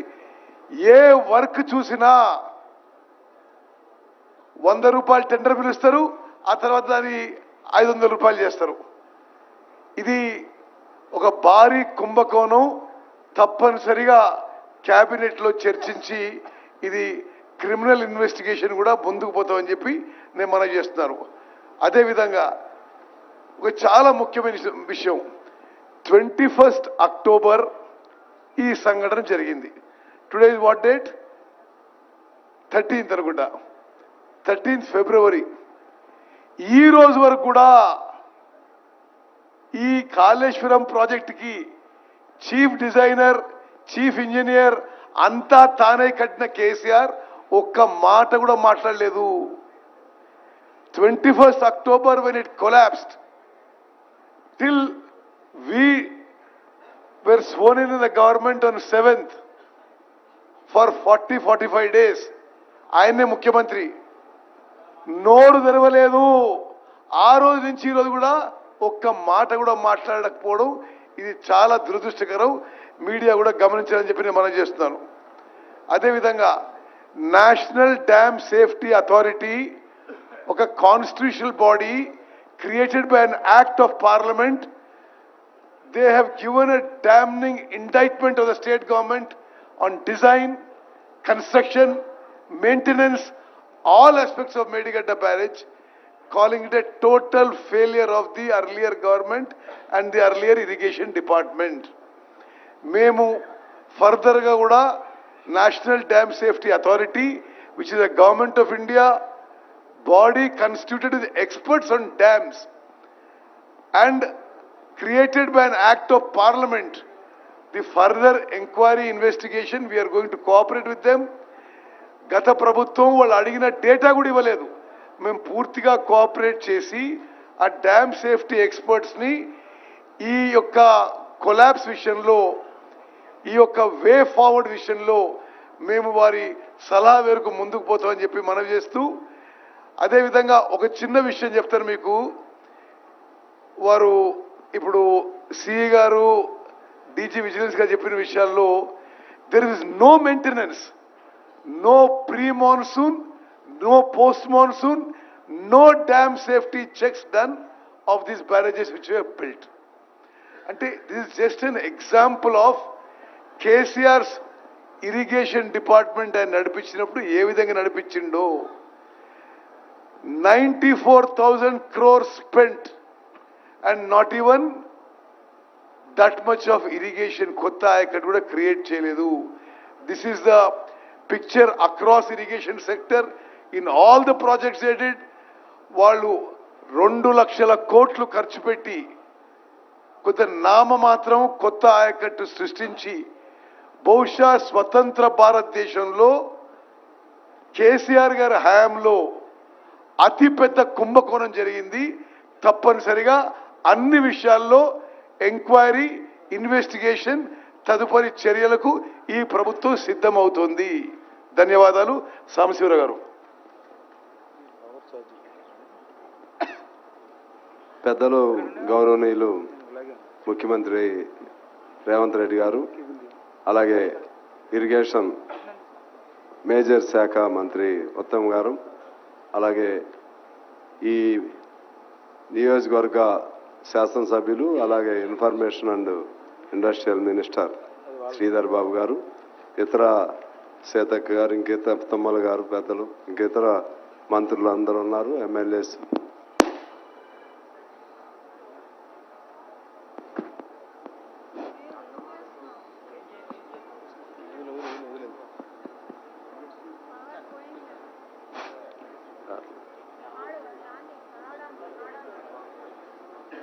కేసీఆర్ అక్కడ చిన్న కేసీఆర్ అన్నాడు అంటున్నా. అలాగే ఆదరైనటువంటి పార్టీ అలాగే ఈ ప్రాంత వాసులు అందరికీ ఇవాళ ప్రభుత్వం ముఖ్యమంత్రి గారు కానీ ఇరిగేషన్ శాఖ మంత్రి గారు కానీ రైతులందరూ కానీ ఈ కార్యక్రమాన్ని ఏర్పాటు చేయడం అనేది తెలంగాణ ప్రజలకు స్పష్టంగా ఈ కాళేశ్వరం ప్రాజెక్టు దీని నిర్వహణ దీని నెలకొన్నటువంటి నేపథ్యం మరింత స్పష్టంగా అర్థమవడానికి ఇది అవకాశం కలిగింది. ఇటువంటి కార్యక్రమాన్ని చేపట్టినందుకు ఒకవైపు వాళ్ళకి అభినందన తెలియజేస్తున్నాయి. మరోవైపు ఇటువంటి బాధాకరమైనటువంటి స్థితిలో ఈ ప్రాజెక్టును చూస్తున్నందుకు విచారం కూడా ఉన్నాయి. ఇది మేడిగడ్డ ప్రాజెక్టు పగులు కాదండి, తెలంగాణ ప్రజల గుండె పగులు, గుండె పైన పడినటువంటి కోటలు. ఎందువల్లంటే ఎంత 2016లో అగ్రిమెంట్ దాని విజువల్స్ ప్రకారం 2019లో కంప్లీషన్, 16లో అగ్రిమెంట్ 19లో కంప్లీషన్ అంటే 2021లో క్రాక్స్ మారాయి. వీళ్ళు బయటకు వచ్చేసి 20 ఇది పరిస్థితి. అంటే ప్రాజెక్టు 3 ఏళ్లలోనే కంప్లీట్ చేయడం, మరో 2 ఏళ్లలోనే పగిలిపోవడం. దీన్ని ఇంత అన్యాయంగా డిజైన్ చేసింది ఎవరు, దీన్ని నిర్మించింది ఎవరు, దీని క్వాలిటీ లేకుండా చేసింది ఎవరు? చాలా ప్రజలు చెప్తున్నారు. నేను దాని లోపలికి వెళ్ళను. ఇది ఒక మేడిగడ్డకి బంధువులేదు. విజువల్స్ ప్రకారంగా అన్నారంలో కూడా ఆ ట్రాక్స్ చూపెట్టారు. ఇటువంటిది సేమ్ మంత్రి గారు ముఖ్యమంత్రి గారు చెప్పినట్టుగా same technology, same procedure, same design తో ఉంది కాబట్టి ఈ 3 ప్రాజెక్టులు కూడా మాకు కూడా చూపెట్టిన దానిలో కూడా రాశారు. ఈ 3 ప్రాజెక్టులు కూడా పనికి రావనే పద్ధతిలో చెప్పడం జరిగింది. మరి ఏమైపోవాలి? ఖర్చు పెట్టినటువంటి ఈ డబ్బులన్నీ ఏమైపోవాలి? ఎక్కడ పాత ప్రాధాన్యత చేయడం ఎల్లబడికే వచ్చేది అదే. దానికి దీనికి ఎంత డిజైన్ తేడా ఉంది. అది 2005లో రాజశేఖర రెడ్డి గారు ఉన్నప్పుడు ప్రారంభమైంది. అది 16 లక్షల ఎకరాలు design to irrigate the ayacut of 60 lakhs. వీళ్ళ ఆయకట్ ప్రకారం 80 lakhs. Only 2 lakhs acres extra. ఏడు ఫెసిలిటీ ఇక్కడైతే నీళ్లు బాగుంటాయి. ముందు ఏం ఉపయోగమైంది? నీళ్లు 2 లక్షలే కదా తేడా. దాన్ని ఏ బాధ్యత లేదు. ఇంకా అంతిమంగా ఏం చేశారు?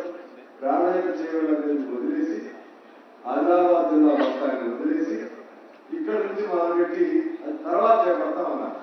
నాకెందుకు గుర్తంటే మా మనీష్ గారు, బృందా మనీష్ గారు అప్పుడు ఉండేవాడు.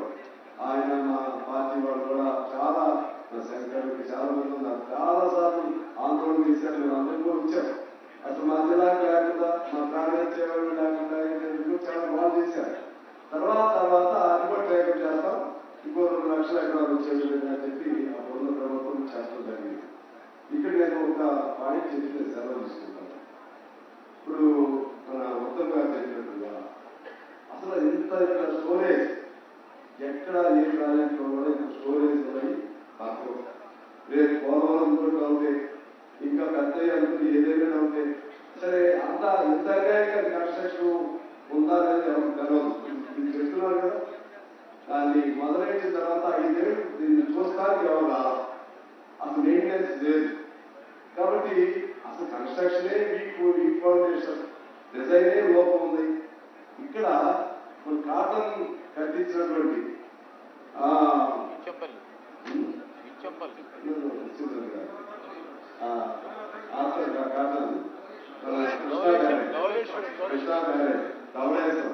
మట్టితో కట్టించిన ప్రాజెక్ట్, మట్టితో కట్టించారు. కేవలం 2.5-3 టీఎంసీ మాత్రమే డిపాజిట్ అవుతుంది. కానీ లక్షల ఎకరాలు సాగు అవుతుంది.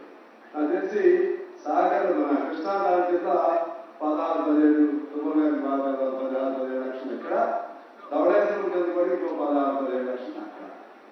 ఓన్లీ 3 టీఎంసీ దాని స్టోరేజ్ కెపాసిటీ. అంటే అది దాదాపు 1950s లో కట్టించినటువంటి ప్రాజెక్టులు అవి నిలబడ్డాయి. ఇప్పుడు ఈ మోడర్న్ టెక్నాలజీతో కట్టించిన ఈ ప్రాజెక్టు స్థితి ఎలా? అసలు ఎందుకు మనకి జీతాలు ఇవ్వలేని పరిస్థితి ఎందుకు వచ్చింది? జీతాలు ఇవ్వలేని పరిస్థితి ఎందుకు వచ్చింది అంటే డబ్బులన్నీ కూడా డబ్బు మొత్తం కూడా అన్ని పారామీటర్స్ నెంబర్ 1 మనం ఇన్కమ్ పర్ క్యాపిటల్ నెంబర్ 1, జీడీపీలో నెంబర్ 1, అన్నింటిలో నెంబర్ 1. డబ్బులు ఎట్టిపోతే అంటే మొత్తం కాళేశ్వరం వరకు వచ్చింది. ఎక్కడికి పోయింది కాళేశ్వరం అంటే ఎవరు కాదు. ఇంత అన్యాయమైనటువంటి డిజైన్ చేసిన వాళ్ళని ఏం చేయాలి? ఇంత అన్యాయమైనటువంటి నాణ్యత లోపంతో ఈ ప్రాజెక్టు నిర్మించిన వాళ్ళని ఏం చేయాలి? ఎలాంటి కంపెనీ వాళ్ళు మాకు బాధ్యత లేదంటున్నాడు. రిపేర్ చేయాలంటే కూడా వాళ్ళు బతిలాడాల్సి వస్తుంది గవర్నమెంట్. వాళ్ళని కానీ డిజైన్ చేసిన వాళ్ళందరూ కానీ జైల్లో పెట్టాల్సిన అవసరం ఉంది. ఆ డబ్బులకి వెనక్కి కట్టియాల్సినటువంటి అవసరం ఉందని ప్రజల సొమ్ము. ప్రజలు ఈ బాకీ ఇప్పుడు పేరుతాం 2024 నుంచి ప్రిన్సిపల్ అమౌంట్ ఇక్కడ ఇస్తారని చెప్పి ఇందులో చూసాం. 24 నుంచి మొదలైంది. మనం తీసుకున్నప్పుడు మన రీపే చేయడం మొదలవుతుంది. ఏమైపోతాయి తెలంగాణ ఏమవుతుంది? మనం ఇక కొత్త ప్రభుత్వం వచ్చింది, చాలా ఆశలతో ప్రజలు ఓట్లు వేసి గెలిపించారు. ఇవన్నీ చూపెట్టే మీరేదో ఎగ్గొట్టానికి మీరు చేసిన వాగ్దానాలు 6 గ్యారెంటీస్ ఎగ్గొట్టాలని అంటున్నారు. ఇంత అన్యాయం చేసి లక్షల వేల కోట్లు ఈ విధంగా దాన్ని దుర్వినియోగం కాదు, పెద్ద పెద్ద ఇంకా కొత్త భాషలు చెప్పాలంటే it is the biggest scandal in the I think in the country, not world, I can't say world.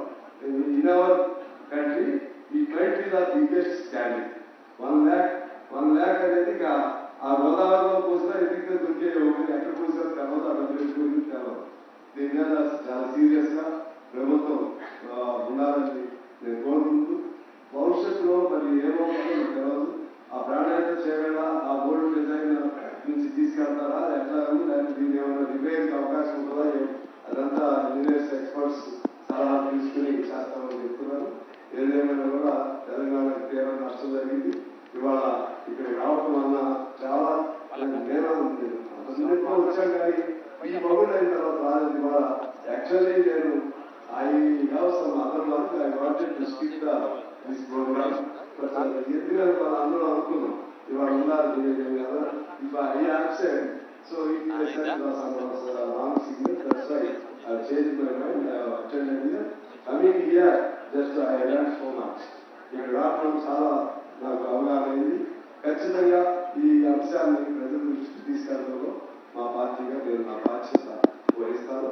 ప్రభుత్వాన్ని అన్ని రకాలుగా మీరు ఎందుకంటే నేను ముఖస్థితికి చెప్తలేదు, ఇది తెలంగాణ జరిగిన నష్టం కాబట్టి ఈ నష్టాన్ని ఎలా రిపేర్ చేస్తారు, ఎలా పూడుస్తారు, ఫర్దర్గా మనకి రావాల్సిన ఈ భూమి రాయిగట్టు అంతా తొందరలో ఎలా పూర్తి చేస్తారు. ఇప్పుడు ఎంత పూర్తయింది కూడా అర్థం కావట్లేదు. 1,00,000 ఎకరాలే అంటే నీకు 18 లక్షల ఎకరాలు ఒరిజినల్లీ ల్యాండ్ రాయిగట్టు, ఇంకా 17 లక్షల ఎకరాలకి ఎప్పుడు రావాలి, ఇంకెన్నేళ్ళకి రావాలి? 2016 నుంచి మొదలైనటువంటి ప్రాజెక్టు ఇంక 17 ఏళ్ళు కూడా రాదు. మళ్ళీ ఏమైపోయిందో తెలవదు. వీటన్నిటినీ మీ మీద చాలా బాధ్యత ఉంది. వీటిని మీరు అంతా సందేహాల్సిన అవసరం ఉందని తెలియజేస్తూ ముఖ్యమంత్రి గారికి, ఉత్తమ్ గారికి, మిగతా గారికి మీ అందరికీ నమస్కారాలు తెలియజేస్తూ సార్ థ్యాంక్ యూ. ఇప్పుడు ఈ సందర్శన సందర్భంగా గౌరవ ముఖ్యమంత్రి వర్యులు శ్రీ రేవంత్ రెడ్డి గారిని వారి సందేశంగా కోరుతారు.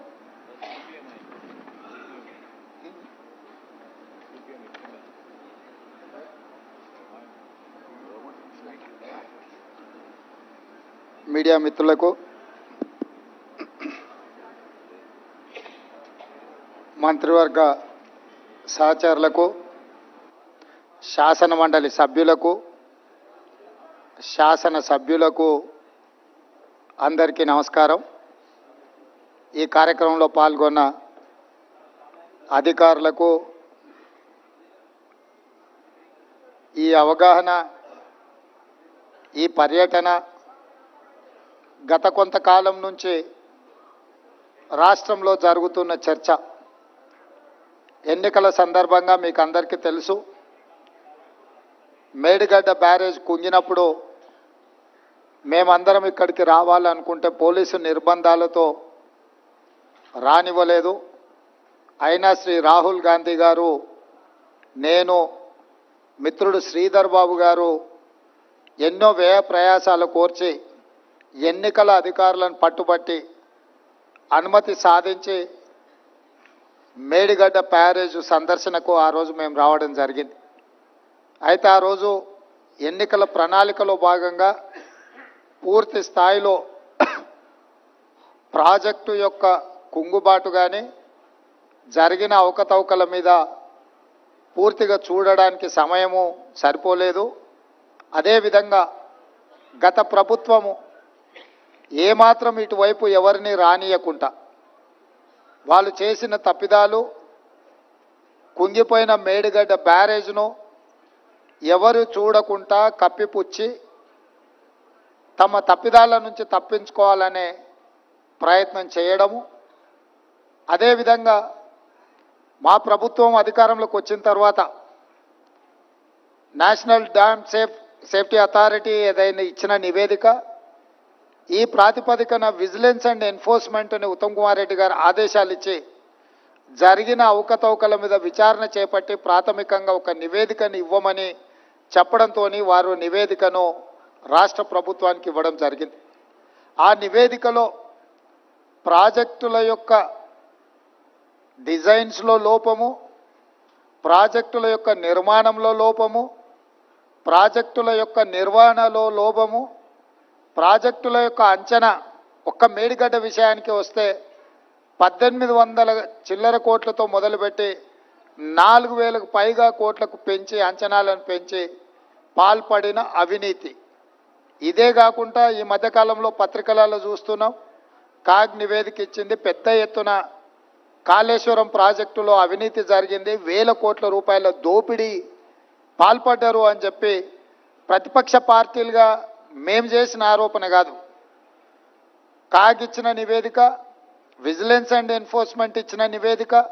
వీటి నేపథ్యంలో శాసనసభ బడ్జెట్ సమావేశంలో శ్వేతపత్రం సాగునీటి ప్రాజెక్టుల మీద విడుదల చేయడమే కాకుండా జరిగిన అవినీతి మీద పూర్తి స్థాయిలో చర్చ చేపట్టాలి అని చెప్పి ఉత్తమ్ కుమార్ రెడ్డి గారు ప్రభుత్వం దృష్టికి తీసుకొస్తే ప్రభుత్వం కూడా ఆమోదించి ఈ బడ్జెట్ సమావేశాలలో ఆ చర్చకు మేము మొదలు పెడదాం అనుకున్నాం. ఎప్పుడైతే గోదావరి జలాల మీద నిర్మించాలనుకున్న కాళేశ్వరం ప్రాజెక్టు రీడిజైనింగ్ పేరు మీద చంద్రశేఖరరావు కొల్లగొట్టిన 1000 కోట్ల రూపాయల మీద చర్చకు శాసనసభలో తెర లేపాలనుకున్నామో చంద్రశేఖరరావు గారికి పూర్తిగా అర్థమైపోయింది. తను ముఖ్యమంత్రిగా ఉన్నప్పుడు పాల్పడిన 1000 కోట్ల రూపాయల దోపిడీకి సంబంధించి విజిలెన్స్ అండ్ ఎన్ఫోర్స్మెంట్ ఎన్డీఏసీ ఇచ్చిన నివేదికల మీద చర్చ జరిగితే తన బండారం అంతా బయటపడి ప్రజల ముందు అవినీతిపరుడుగా, దోపిడీదారుడుగా, దోషిగా నిలబడాల్సి వస్తుందని వ్యూహాత్మకంగా కృష్ణానది జలాలను, కృష్ణానది మీద ఉన్న ప్రాజెక్టులను కేఆర్ఎంబీకి అప్పజెప్పినరు అని కాంగ్రెస్ మీద ఎదురుదాడి చేసి నల్గొండ జిల్లాలో ఒక సభను పెట్టి ఆ సభ ద్వారా కాంగ్రెస్ మీద ఎదురుదాడి చేయాలన్న ఆలోచనతోటి ఈరోజు నల్గొండలో సభ పెట్టారు. ఇవాళ నల్గొండ సభలో వారు ఎంత శుద్ధపూసలాక మాట్లాడుతుండే అంటే, ఇక సత్యహరిశ్చంద్రుడే ఇంకో అవతారం ఎత్తి చంద్రశేఖరరావు రూపంలో జన్మెత్తిండు, ఈ సత్యహరిశ్చంద్రుడి శీలాన్ని మీరు శంకిస్తారా? చావు నోట్లో తలబెట్టి నేను తెలంగాణ సాధించిన అని మళ్ళీ 1,01,000 అబద్ధం చెప్పిండు. ఇప్పటి వరకు 1,00,000 సార్లు చెప్పిండు అబద్ధం, సావు నోట్లో తలబెట్టి తెలంగాణ తెచ్చినా అని. ఎన్నిసార్లు బిచ్చమెత్తుకుంటావా సావు నోట్లో తలబెట్టినా అని?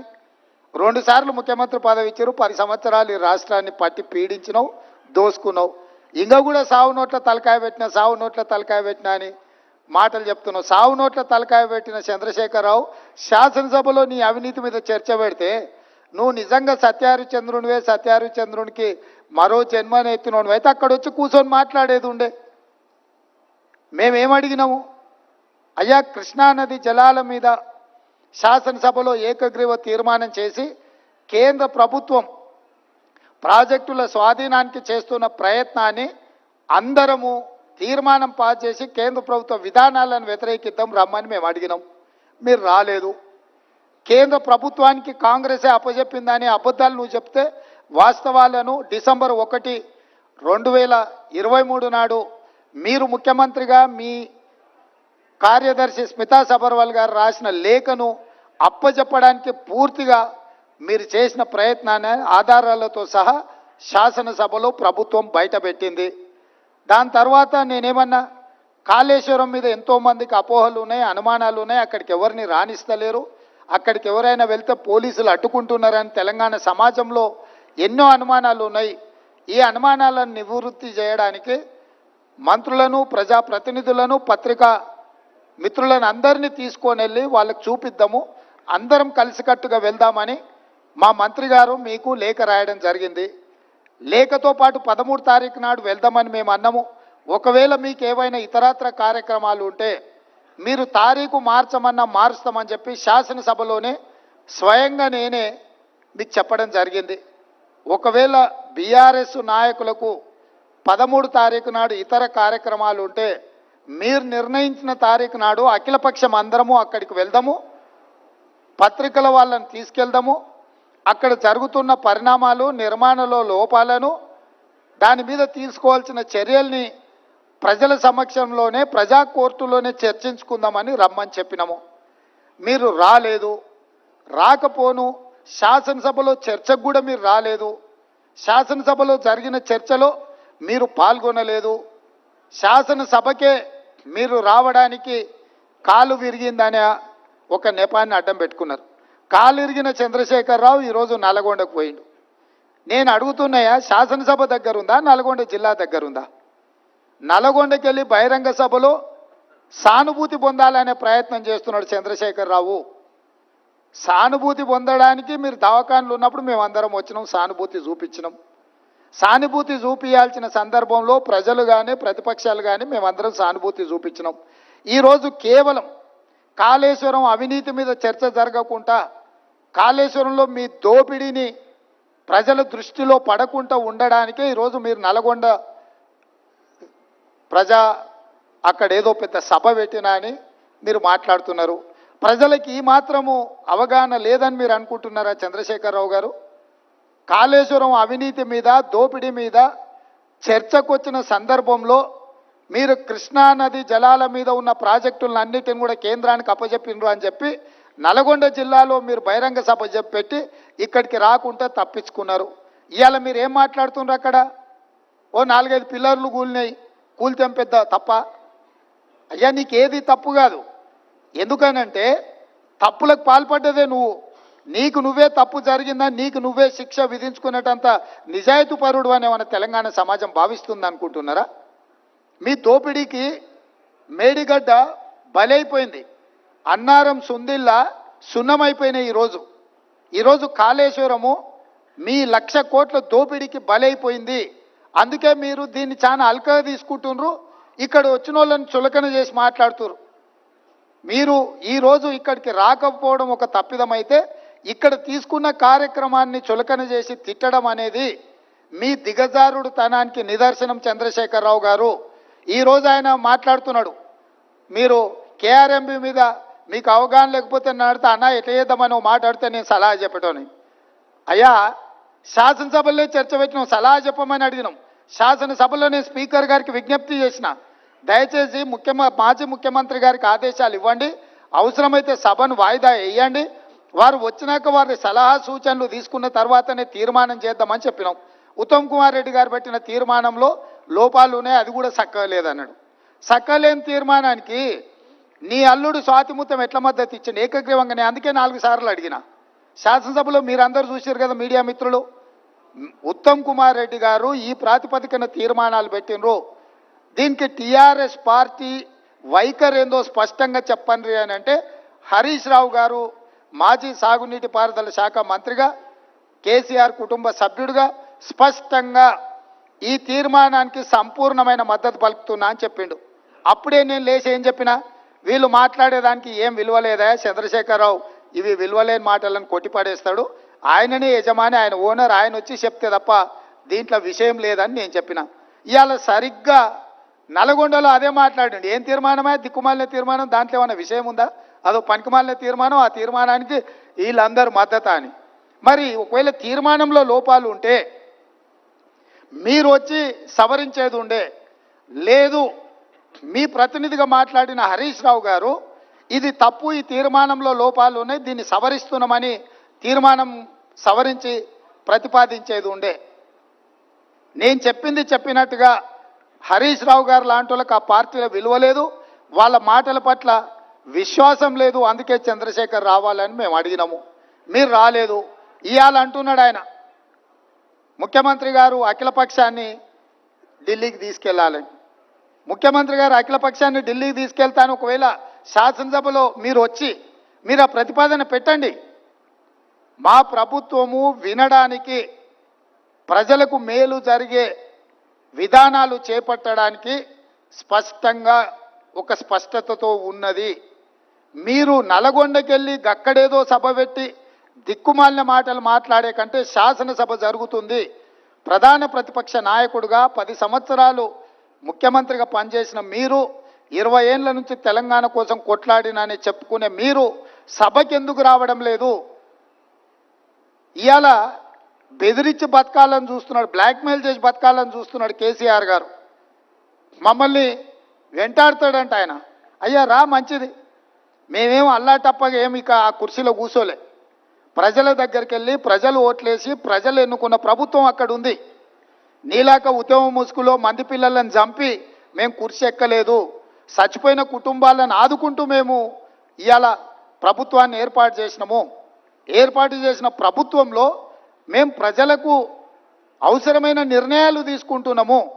నిజంగానే నేను చంద్రశేఖరరావు గారిని సూటిగా అడుగుతున్నా, మీరు ఈ లోపాలలో, కాళేశ్వరంలో జరిగిన అవినీతిలో మీకు భాగస్వామ్యం లేకపోతే మీరు ఎందుకు భయపడుతున్నారు కాళేశ్వరం రావడానికి? మీరెందుకు చర్చకు రావడం లేదు? మేడిగడ్డ కుంగిపోయినప్పటి నుంచి ఈ రోజు వరకు చంద్రశేఖరరావు గారు ఏ రోజు కూడా కుంగిపోయిన మేడిగడ్డ మీద కానీ, అన్నారం మీద కానీ, సొందిళ్ళ మీద కానీ మీరు ఒక్క మాట ఎందుకు మాట్లాడతలేరు? శాసనసభలో చర్చ పెడితే మీరు మొహం ఎందుకు చాటేసిండ్రు? అదేవిధంగా కేఆర్ఎంబి మీద ప్రాజెక్టులను అప్పచెప్తున్నామని చెప్పి మీ కార్యదర్శి గారు మాట్లాడిన విషయాలు ఉత్తమ్ కుమార్ రెడ్డి గారు లేఖ బయట పెడితే దాని మీద మీరు ఎందుకు స్పందిస్తలేరు? మీ కార్యదర్శి గారు మీ అనుమతి తీసుకొని లేఖ రాసినా, మీ అనుమతి లేకుంటేనే లేఖ రాసినా ప్రజలకు వివరించాల్సిన బాధ్యత మీకు లేదా?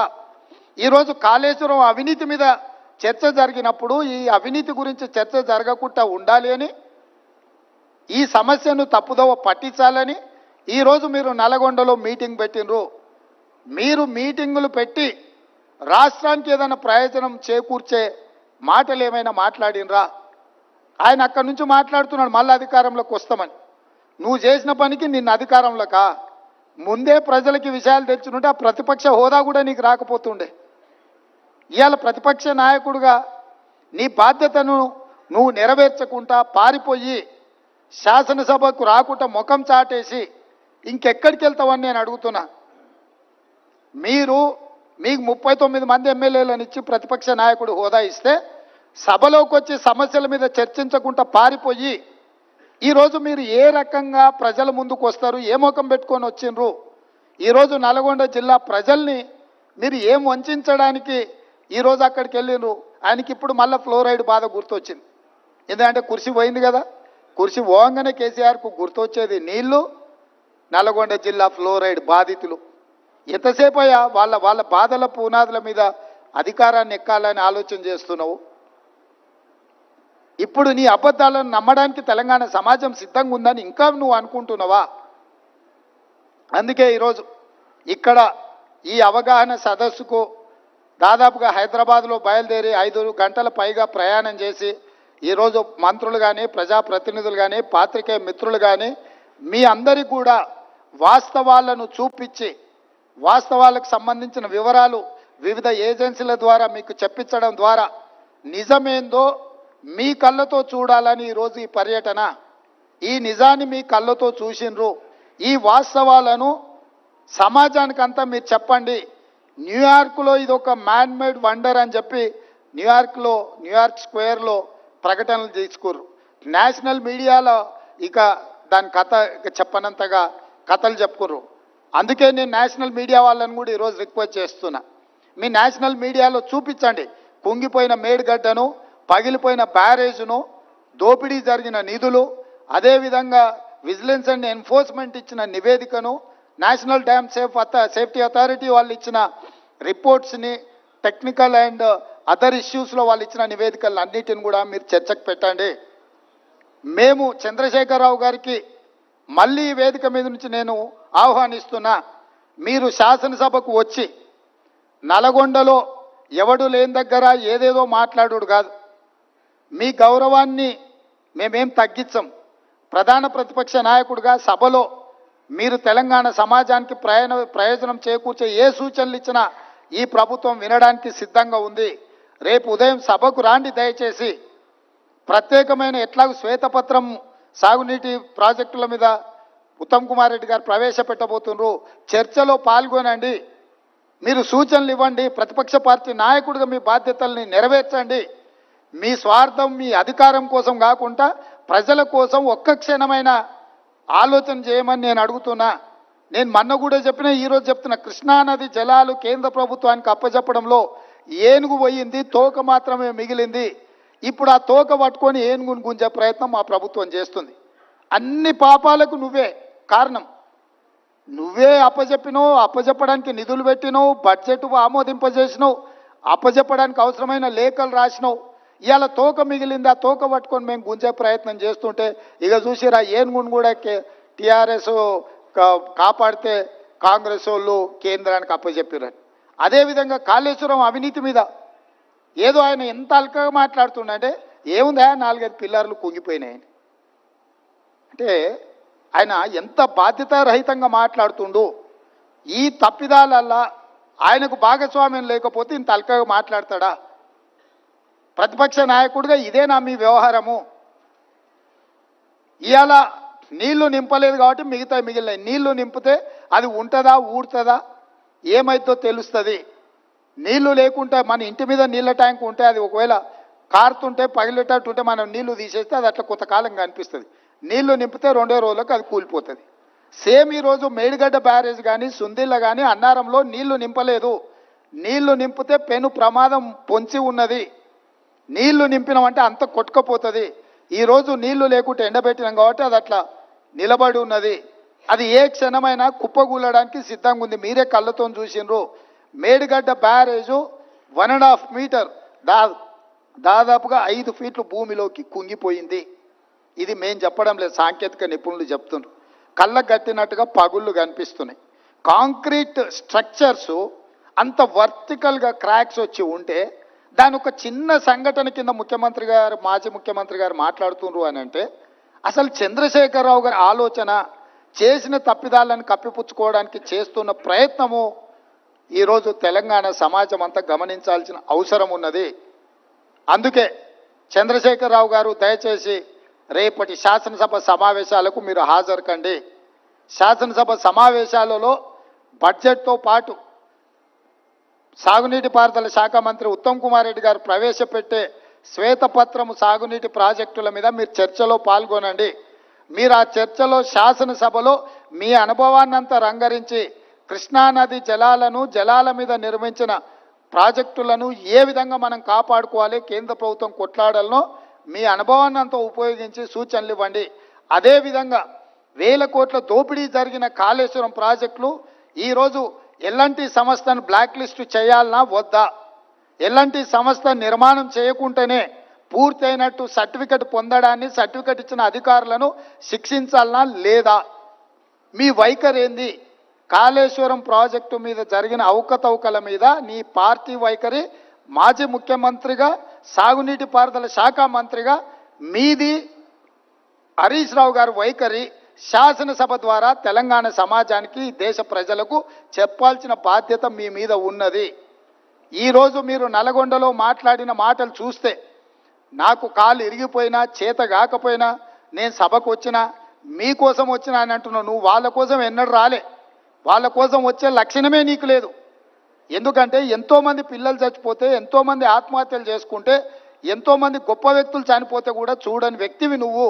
ఈరోజు నీ కుర్సీ పోయింది కాబట్టి ఆ కుర్సీని ఎత్తుక్కుంటా మళ్ళీ నల్గొండకి వెళ్ళావు. ఎందుకంటే ఖమ్మము, నల్గొండ, మహబూబ్నగర్లో 36 సీట్లు ఉన్నాయి. ఖమ్మంలో 10, నల్గొండలో 12, మహబూబ్నగర్లో 14. ఖమ్మంలో 1 సీటు గెలిచాడు, నల్గొండ 1 సీటు గెలిచాడు, మహబూబ్నగర్లో 2 సీట్లు గెలిచాడు. 36 సీట్లల్లో ఈ మొనగానికి వచ్చినాయి 4 సీట్లు. రేపు పార్లమెంట్లో పూర్తిగా కాంగ్రెస్ పార్టీ గెలవడానికి అవకాశం ఉంది కాబట్టి ఏదో రకంగా సానుభూతి పొందైనా నాకు కాలు లేదు, నేను అవుటివాడిని, నేను నడవలేకపోతున్నా అని అడుక్కోవడానికి, ఓట్లు అడుక్కోవడానికి వేసిన ఎత్తుగడ. ఈరోజు నువ్వు నల్గొండ జిల్లాకు నీ పట్ల సానుభూతి చూపించారు చంద్రశేఖరరావు. ఎందుకనంటే నువ్వు పచ్చిగా పట్టుబడ్డావు అవినీతి పరుడుగా. ఈ తెలంగాణను దోసుకున్నావు కాబట్టి నిన్న కుర్చీలకెళ్ళి దించిండ్రు. దించి 60 రోజులు కూడా కాలేదు, అప్పుడే అడుక్కునే పని మొదలుపెట్టిన అవతారం మార్చి. ఇప్పుడు ఎక్స్ట్రా ఏమొచ్చిందంటే వీల్ చైర్ వచ్చింది. ఒకప్పుడేమో మంచంలో వండుకున్నాడు నిజాం హాస్పిటల్లో, దాంతో సానుభూతి పొందిండు. ఆ కథ 10 ఏళ్ళు అక్కడికి వచ్చింది ఆయనకు. ఇప్పుడు ఆ కథ పోయింది కాబట్టి వీల్ చైర్కి వచ్చిండు. నల్గొండకు పోగలిగినోనివి ఇక పక్కలున్న కూతవేటి దూరంలో ఉన్న శాసనసభకు రాలేవా? ఎందుకు వస్తలేవు? బండారం బయటపడుతుందనా? లేకపోతే పచ్చిగా పట్టుబడి నీ దోపిడీ ప్రజలకంత అర్థమవుతుందనా? ఆయన ఏదో మమ్మల్ని భయపెట్టాలని చూస్తుండు. భయపడనని ప్రగల్భాలు వాడుతూ, భయపడకు, రా సభకు రా. ఎవరొద్దంటారు నిన్ను? సభలో వచ్చి మాట్లాడు. నేను స్పీకర్ గారికి విజ్ఞప్తి చేసిన, చంద్రశేఖరరావు గారు వస్తే ఎంతసేపు మాట్లాడతాడు అధ్యక్ష, మీరు మైక్ ఇవ్వండి, వారి అనుభవం అంతా ఉపయోగించి ఏం మాట్లాడతారో మాట్లాడండి. మేము కూడా విజ్ఞప్తి చేసినాం స్పీకర్ గారికి. స్పీకర్ గారు కూడా మీకు స్వేచ్ఛగా మీ పార్టీకి మైక్ ఇస్తున్నాడు, ఎక్కడ మీ మైక్ కూడా కట్ చేయలేదు. కాబట్టి ఈరోజు ఈ కాళేశ్వరం యొక్క అవినీతి మీద ఇంతమంది పర్యటన ఉంది కాబట్టి ఈ అవినీతి మీద చర్చ జరగకుండా ఉండడానికి నల్గొండలో కేసీఆర్ గారు సభ ఏర్పాటు చేసుకున్నారు. నల్గొండ జిల్లాలో మనుషులు దొరక్కపోతే పాత ఉమ్మడి మహబూబ్నగర్ జిల్లాలో కల్వకుర్తి నుంచి బస్సులు పెట్టి జనాలను దొలకపోయారా? బస్సులు 100 ఉన్నాయి, మంది 10 మంది ఊరు. నీ ఏషం అట్లుంది చంద్రశేఖరరావు. కాబట్టి ఇంత ఓపికగా ఇక్కడికి వచ్చి ఈ వాస్తవాలను చూసి అధికారులు ఇచ్చిన వివరాలు కానీ, ప్రతిపక్ష పార్టీగా మేము చెబుతున్న విషయాలను కానీ మీరందరూ ఒక బేరీజు వేసుకొని చంద్రశేఖరరావు గారి యొక్క కుట్రలను, కుతంత్రాలను తిప్పికొట్టాల్సిన బాధ్యత తెలంగాణ సమాజం మీద ఉన్నది. కవులు, కళాకారులు, మేధావులు అందరూ కూడా కాళేశ్వరానికి రండి. ఒకప్పుడు కాళేశ్వరం ప్రాజెక్టు కట్టినప్పుడు ప్రారంభోత్సవానికి జగన్మోహన్ రెడ్డి గారిని పిలిచిండ్రు, ఫడ్నవీస్ గారిని పిలిచిండ్రు. గ్రామాల నుంచి బస్సులు పెట్టి వేలాది మందిని తరలించండి ఇక్కడికి. మరి ఇవాళ అదే కాళేశ్వరం చూడడానికి ప్రతిపక్షాలను తెస్తే ఒక్క టీఆర్ఎస్ ఆయన కూడా పత్తకలేడు. మీరు అద్భుతం కట్టినప్పుడు ఈ అద్భుతాన్ని చెప్పుకోవడానికి మీకు మంచి అవకాశం కదా. ఈ అద్భుతాన్ని చూడడానికి, చూపించడానికి మీరు రావచ్చు కదా. మర్చిపోయినా, కరెక్టే. పొద్దున వచ్చేటప్పుడు చెప్పినాం, అయ్యా మీకు ఏదైనా ఇబ్బంది ఉంటే హెలికాప్టర్ కూడా ఉన్నది, దాంట్లో రాని, మేము బై రోడ్ పోతున్నాం, మీకోసం హెలికాప్టర్ సిద్ధంగా పెట్టినామని. ఆయన ఇప్పుడు చెప్తున్నాం మేము కూడా పోతాం తర్వాత అని. ఏడిపోతావా? కాళేశ్వరం కాదు, కాశీకి పోవాలి నువ్వు. ఇంకా బిచ్చం ఎత్తుకోవడానికి ఇంకా నీకు మిగిలింది అది ఒకటే. కాశీకి పోయి సన్యాసం పుచ్చుకోవాల్సిందే చంద్రశేఖరరావు నువ్వు. సరే, ఇక ఆయన చీకటి మిత్రుడు. బీజేపీ వాళ్ళు కూడా ఎవరు రాలే ఇప్పటి వరకు. కేసీఆర్ అవినీతి మీద గొప్ప గొప్ప మాటలు మాట్లాడిన కిషన్ రెడ్డి గారు వాళ్ళ ఎమ్మెల్యేలు రాకుండా అడ్డుకున్నాడు. మీరు పొత్తు పెట్టుకుంటే పొత్తు పెట్టుకోండి, ఎవరో అన్నారు. ఎన్ని రోజులు చీకట్లో పొత్తు పెట్టుకుంటారు? రాబోయే పార్లమెంట్ ఎన్నికలలో మీ పొత్తు సంగతి ప్రజలకు ఎట్లాగో చెప్పాల్సే వస్తుంది. ఈరోజు ఎంతసేపు ఉన్నా జ్యుడిషియల్ ఎంక్వైరీ వద్దు, మా చేతికి రాని. ఎందుకంటే మీ చేతికి ఇస్తే మీరు వాళ్ళు కలిసి కూర్చొని మాట్లాడుకుంటారు చీకట్లో. బీజేపీ వాళ్ళు వస్తారని మేము ఆశించినాం. ఎందుకంటే ఇంతకాలం కేసీఆర్ అవినీతి మీద సిబిఐ కేసులపై చెప్పారు, కేసీఆర్ అవినీతిని తేల్చాలి అని అన్నారు. మరి కేసీఆర్ అవినీతిని తేల్చే అవకాశం వస్తే బీజేపీ ఎమ్మెల్యేలు ఎందుకు రాలేదు? సిపిఐ వచ్చింది, ఎంఐఎం వచ్చింది, బీజేపీ వాళ్ళు ఎందుకు రాలే? ఇవాళ రానోళ్ళు ఇద్దరే, బీఆర్ఎస్, బీజేపీ. మీ ఇద్దరు వైఖరి ఒకటేనా? మీరిద్దరు ఒకే రకంగా ఆలోచన చేస్తురా? మీరిద్దరు కలిసే ఈ విషయంలో ఒకే రకమైన విధానంతో ఉన్నారా? ఈరోజు బీజేపీ ఇది ప్రభుత్వ అధికారిక కార్యక్రమం, శాసనసభలో స్పీకర్ అనుమతితో ఏర్పాటు చేసిన కార్యక్రమం. ఇది కాంగ్రెస్ పార్టీ కార్యక్రమం కాదు. మాతో భిన్నాభిప్రాయాలు ఉండేవాళ్ళు కూడా ఇక్కడికి రావచ్చు. మా అభిప్రాయాలతో ఏకీభవించే వాళ్ళనే పిలవలే మేము. మా అభిప్రాయాలతో విభేదించే వాళ్ళని కూడా వాస్తవాలను చూడడానికి ఈరోజు ఇక్కడికి ఆహ్వానించినాము. కాబట్టి ఇప్పటికైనా బీజేపీ తమ వైఖరిని స్పష్టం చేయాలి. మీరు చంద్రశేఖరరావు గారి అవినీతిని కాపాడడానికి ఏమైనా ప్రయత్నం చేస్తారా? లేకపోతే చంద్రశేఖరరావును శాసనసభలో నిలదీసి జరిగిన అవినీతి మీద చర్యలు తీసుకోవడానికి రాష్ట్ర ప్రభుత్వానికి సహకరిస్తారా? మీ వైఖరి కూడా స్పష్టంగా చెప్పాల్సిందిగా బీజేపీని మేము డిమాండ్ చేస్తున్నాం.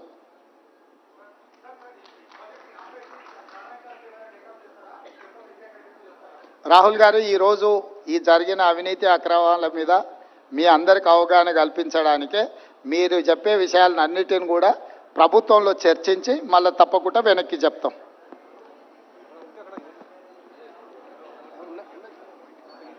మైకే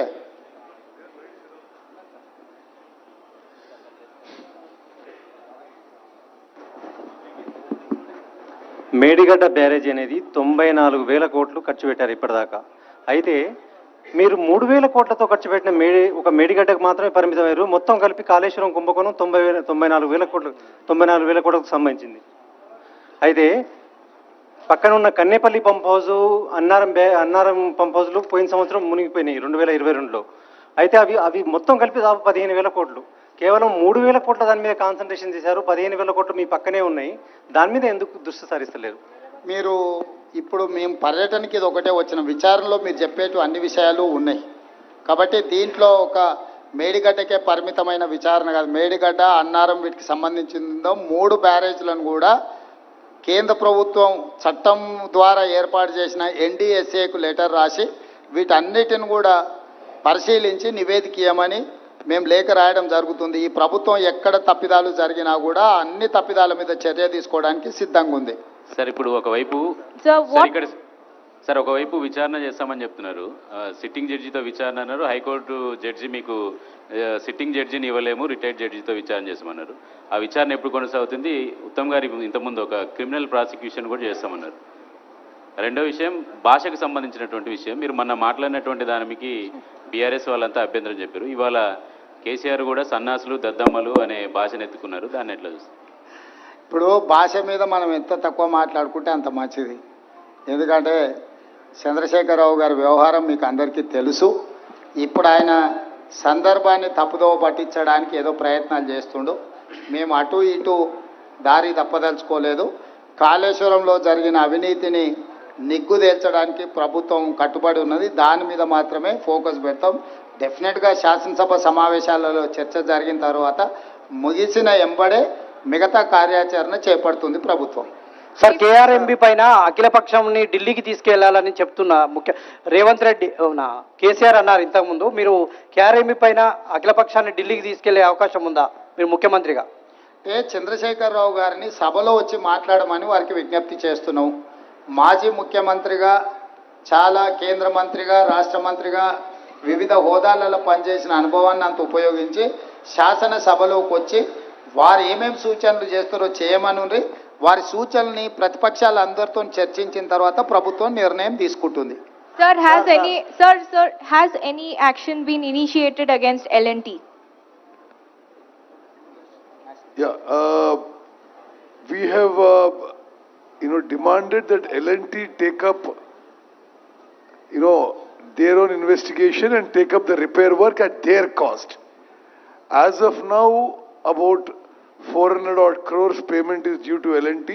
We have held back the payment. Now L&T has produced evidence that they have been pointing out that there are defects in the design and which are not attributable to them. However, our demand with L&T is that they take up this further inquiry and complete repair and revival of the barrage at their cost. Until then, we would hold back all the payment that is due to them. It's about 400 crores.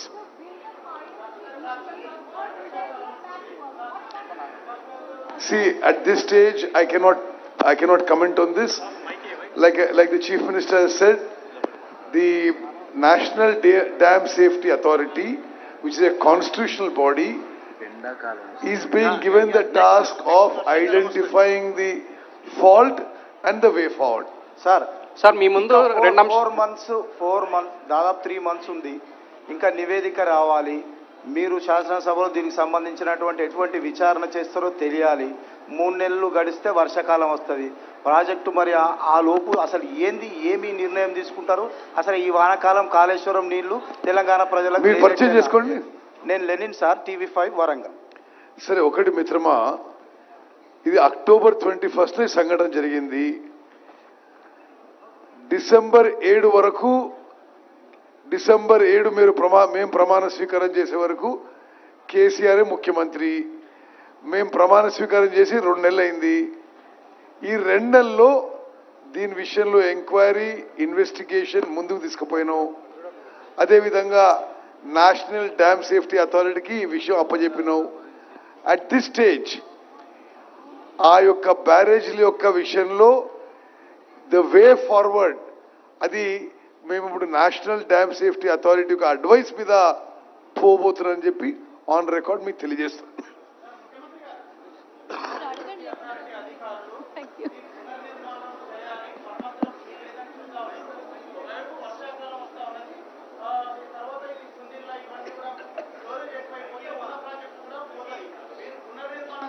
మరమ్మతులు చేస్తారా?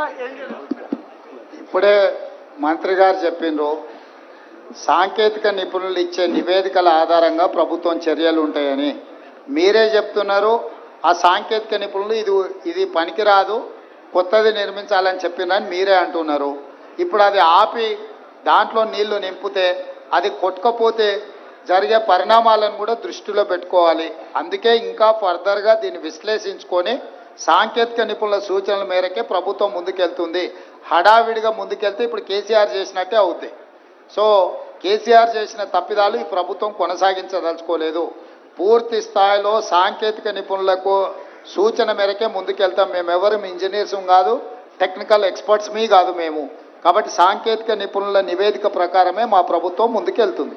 रेवंत जी, एक सवाल ये कि जिस तरीके से आपके विपक्षी पार्टी, आप बीजेपी ये कह रही है कि सीबीआई की जांच हो, क्यों मीडिया को लेकर जाया जा रहा है? बीआरएस कहती है, जैसे आपने भी कहा, कि 3 या 4 ही तो पिलर टूटे हैं. क्या कहना चाहेंगे जब वो ये कहते हैं कि इसको राजनीतिक तौर पर कीचड़ उछालने की कोशिश की जा रही है? और दूसरा सवाल, ये जो पैसा जनता का पैसा है, आपकी तरफ से भी कहा गया है, पैसा वसूली कैसे होगी? क्या सरकार की रणनीति है इस पर? मैं सीधा एक सवाल आपसे पूछना चाहता हूं, आपके माध्यम से मैं केसीआर साहब को एक सवाल पूछना चाहता हूं. केसीआर साहब के लिए 2 टांगे हैं, एक टांगे टूटे हुए तो क्या फर्क पड़ता है? अभी इसमें भी पिलर 2-4 टूटा हुआ है, क्या हो रहा है बोल के केसीआर जो बात बोल रहे हैं ना, उनके लिए भी 2 टांगे हैं. एक टांगे अगर टूट गए तो भी कुछ नहीं होने वाले हैं. क्यों दवाखाने को गया उन्होंने? क्यों डॉक्टर का नहीं गए? ये कोई बात है क्या? कोई ईमानदार आदमी बोलने का भाषा है क्या ये?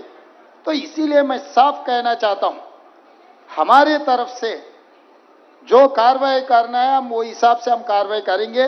आगे हमारे सरकार जो इसमें जिसने कल्प्रिट से सबको पनिशमेंट दिलवा देंगे. वो ये एक तरीका से हम लोग ये प्रोसेस इनिशिएट किए. हम कोई पर्सनल जज्बाती से हम कुछ कार्रवाई करना नहीं चाह रहा है. एक हिसाब से एक तरीका से हम कार्रवाई करेंगे.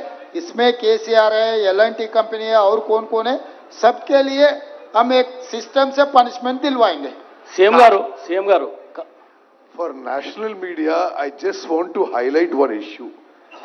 Medigadda barrage, Sundilla and Annaram barrages are the heart of the Kalojitv project.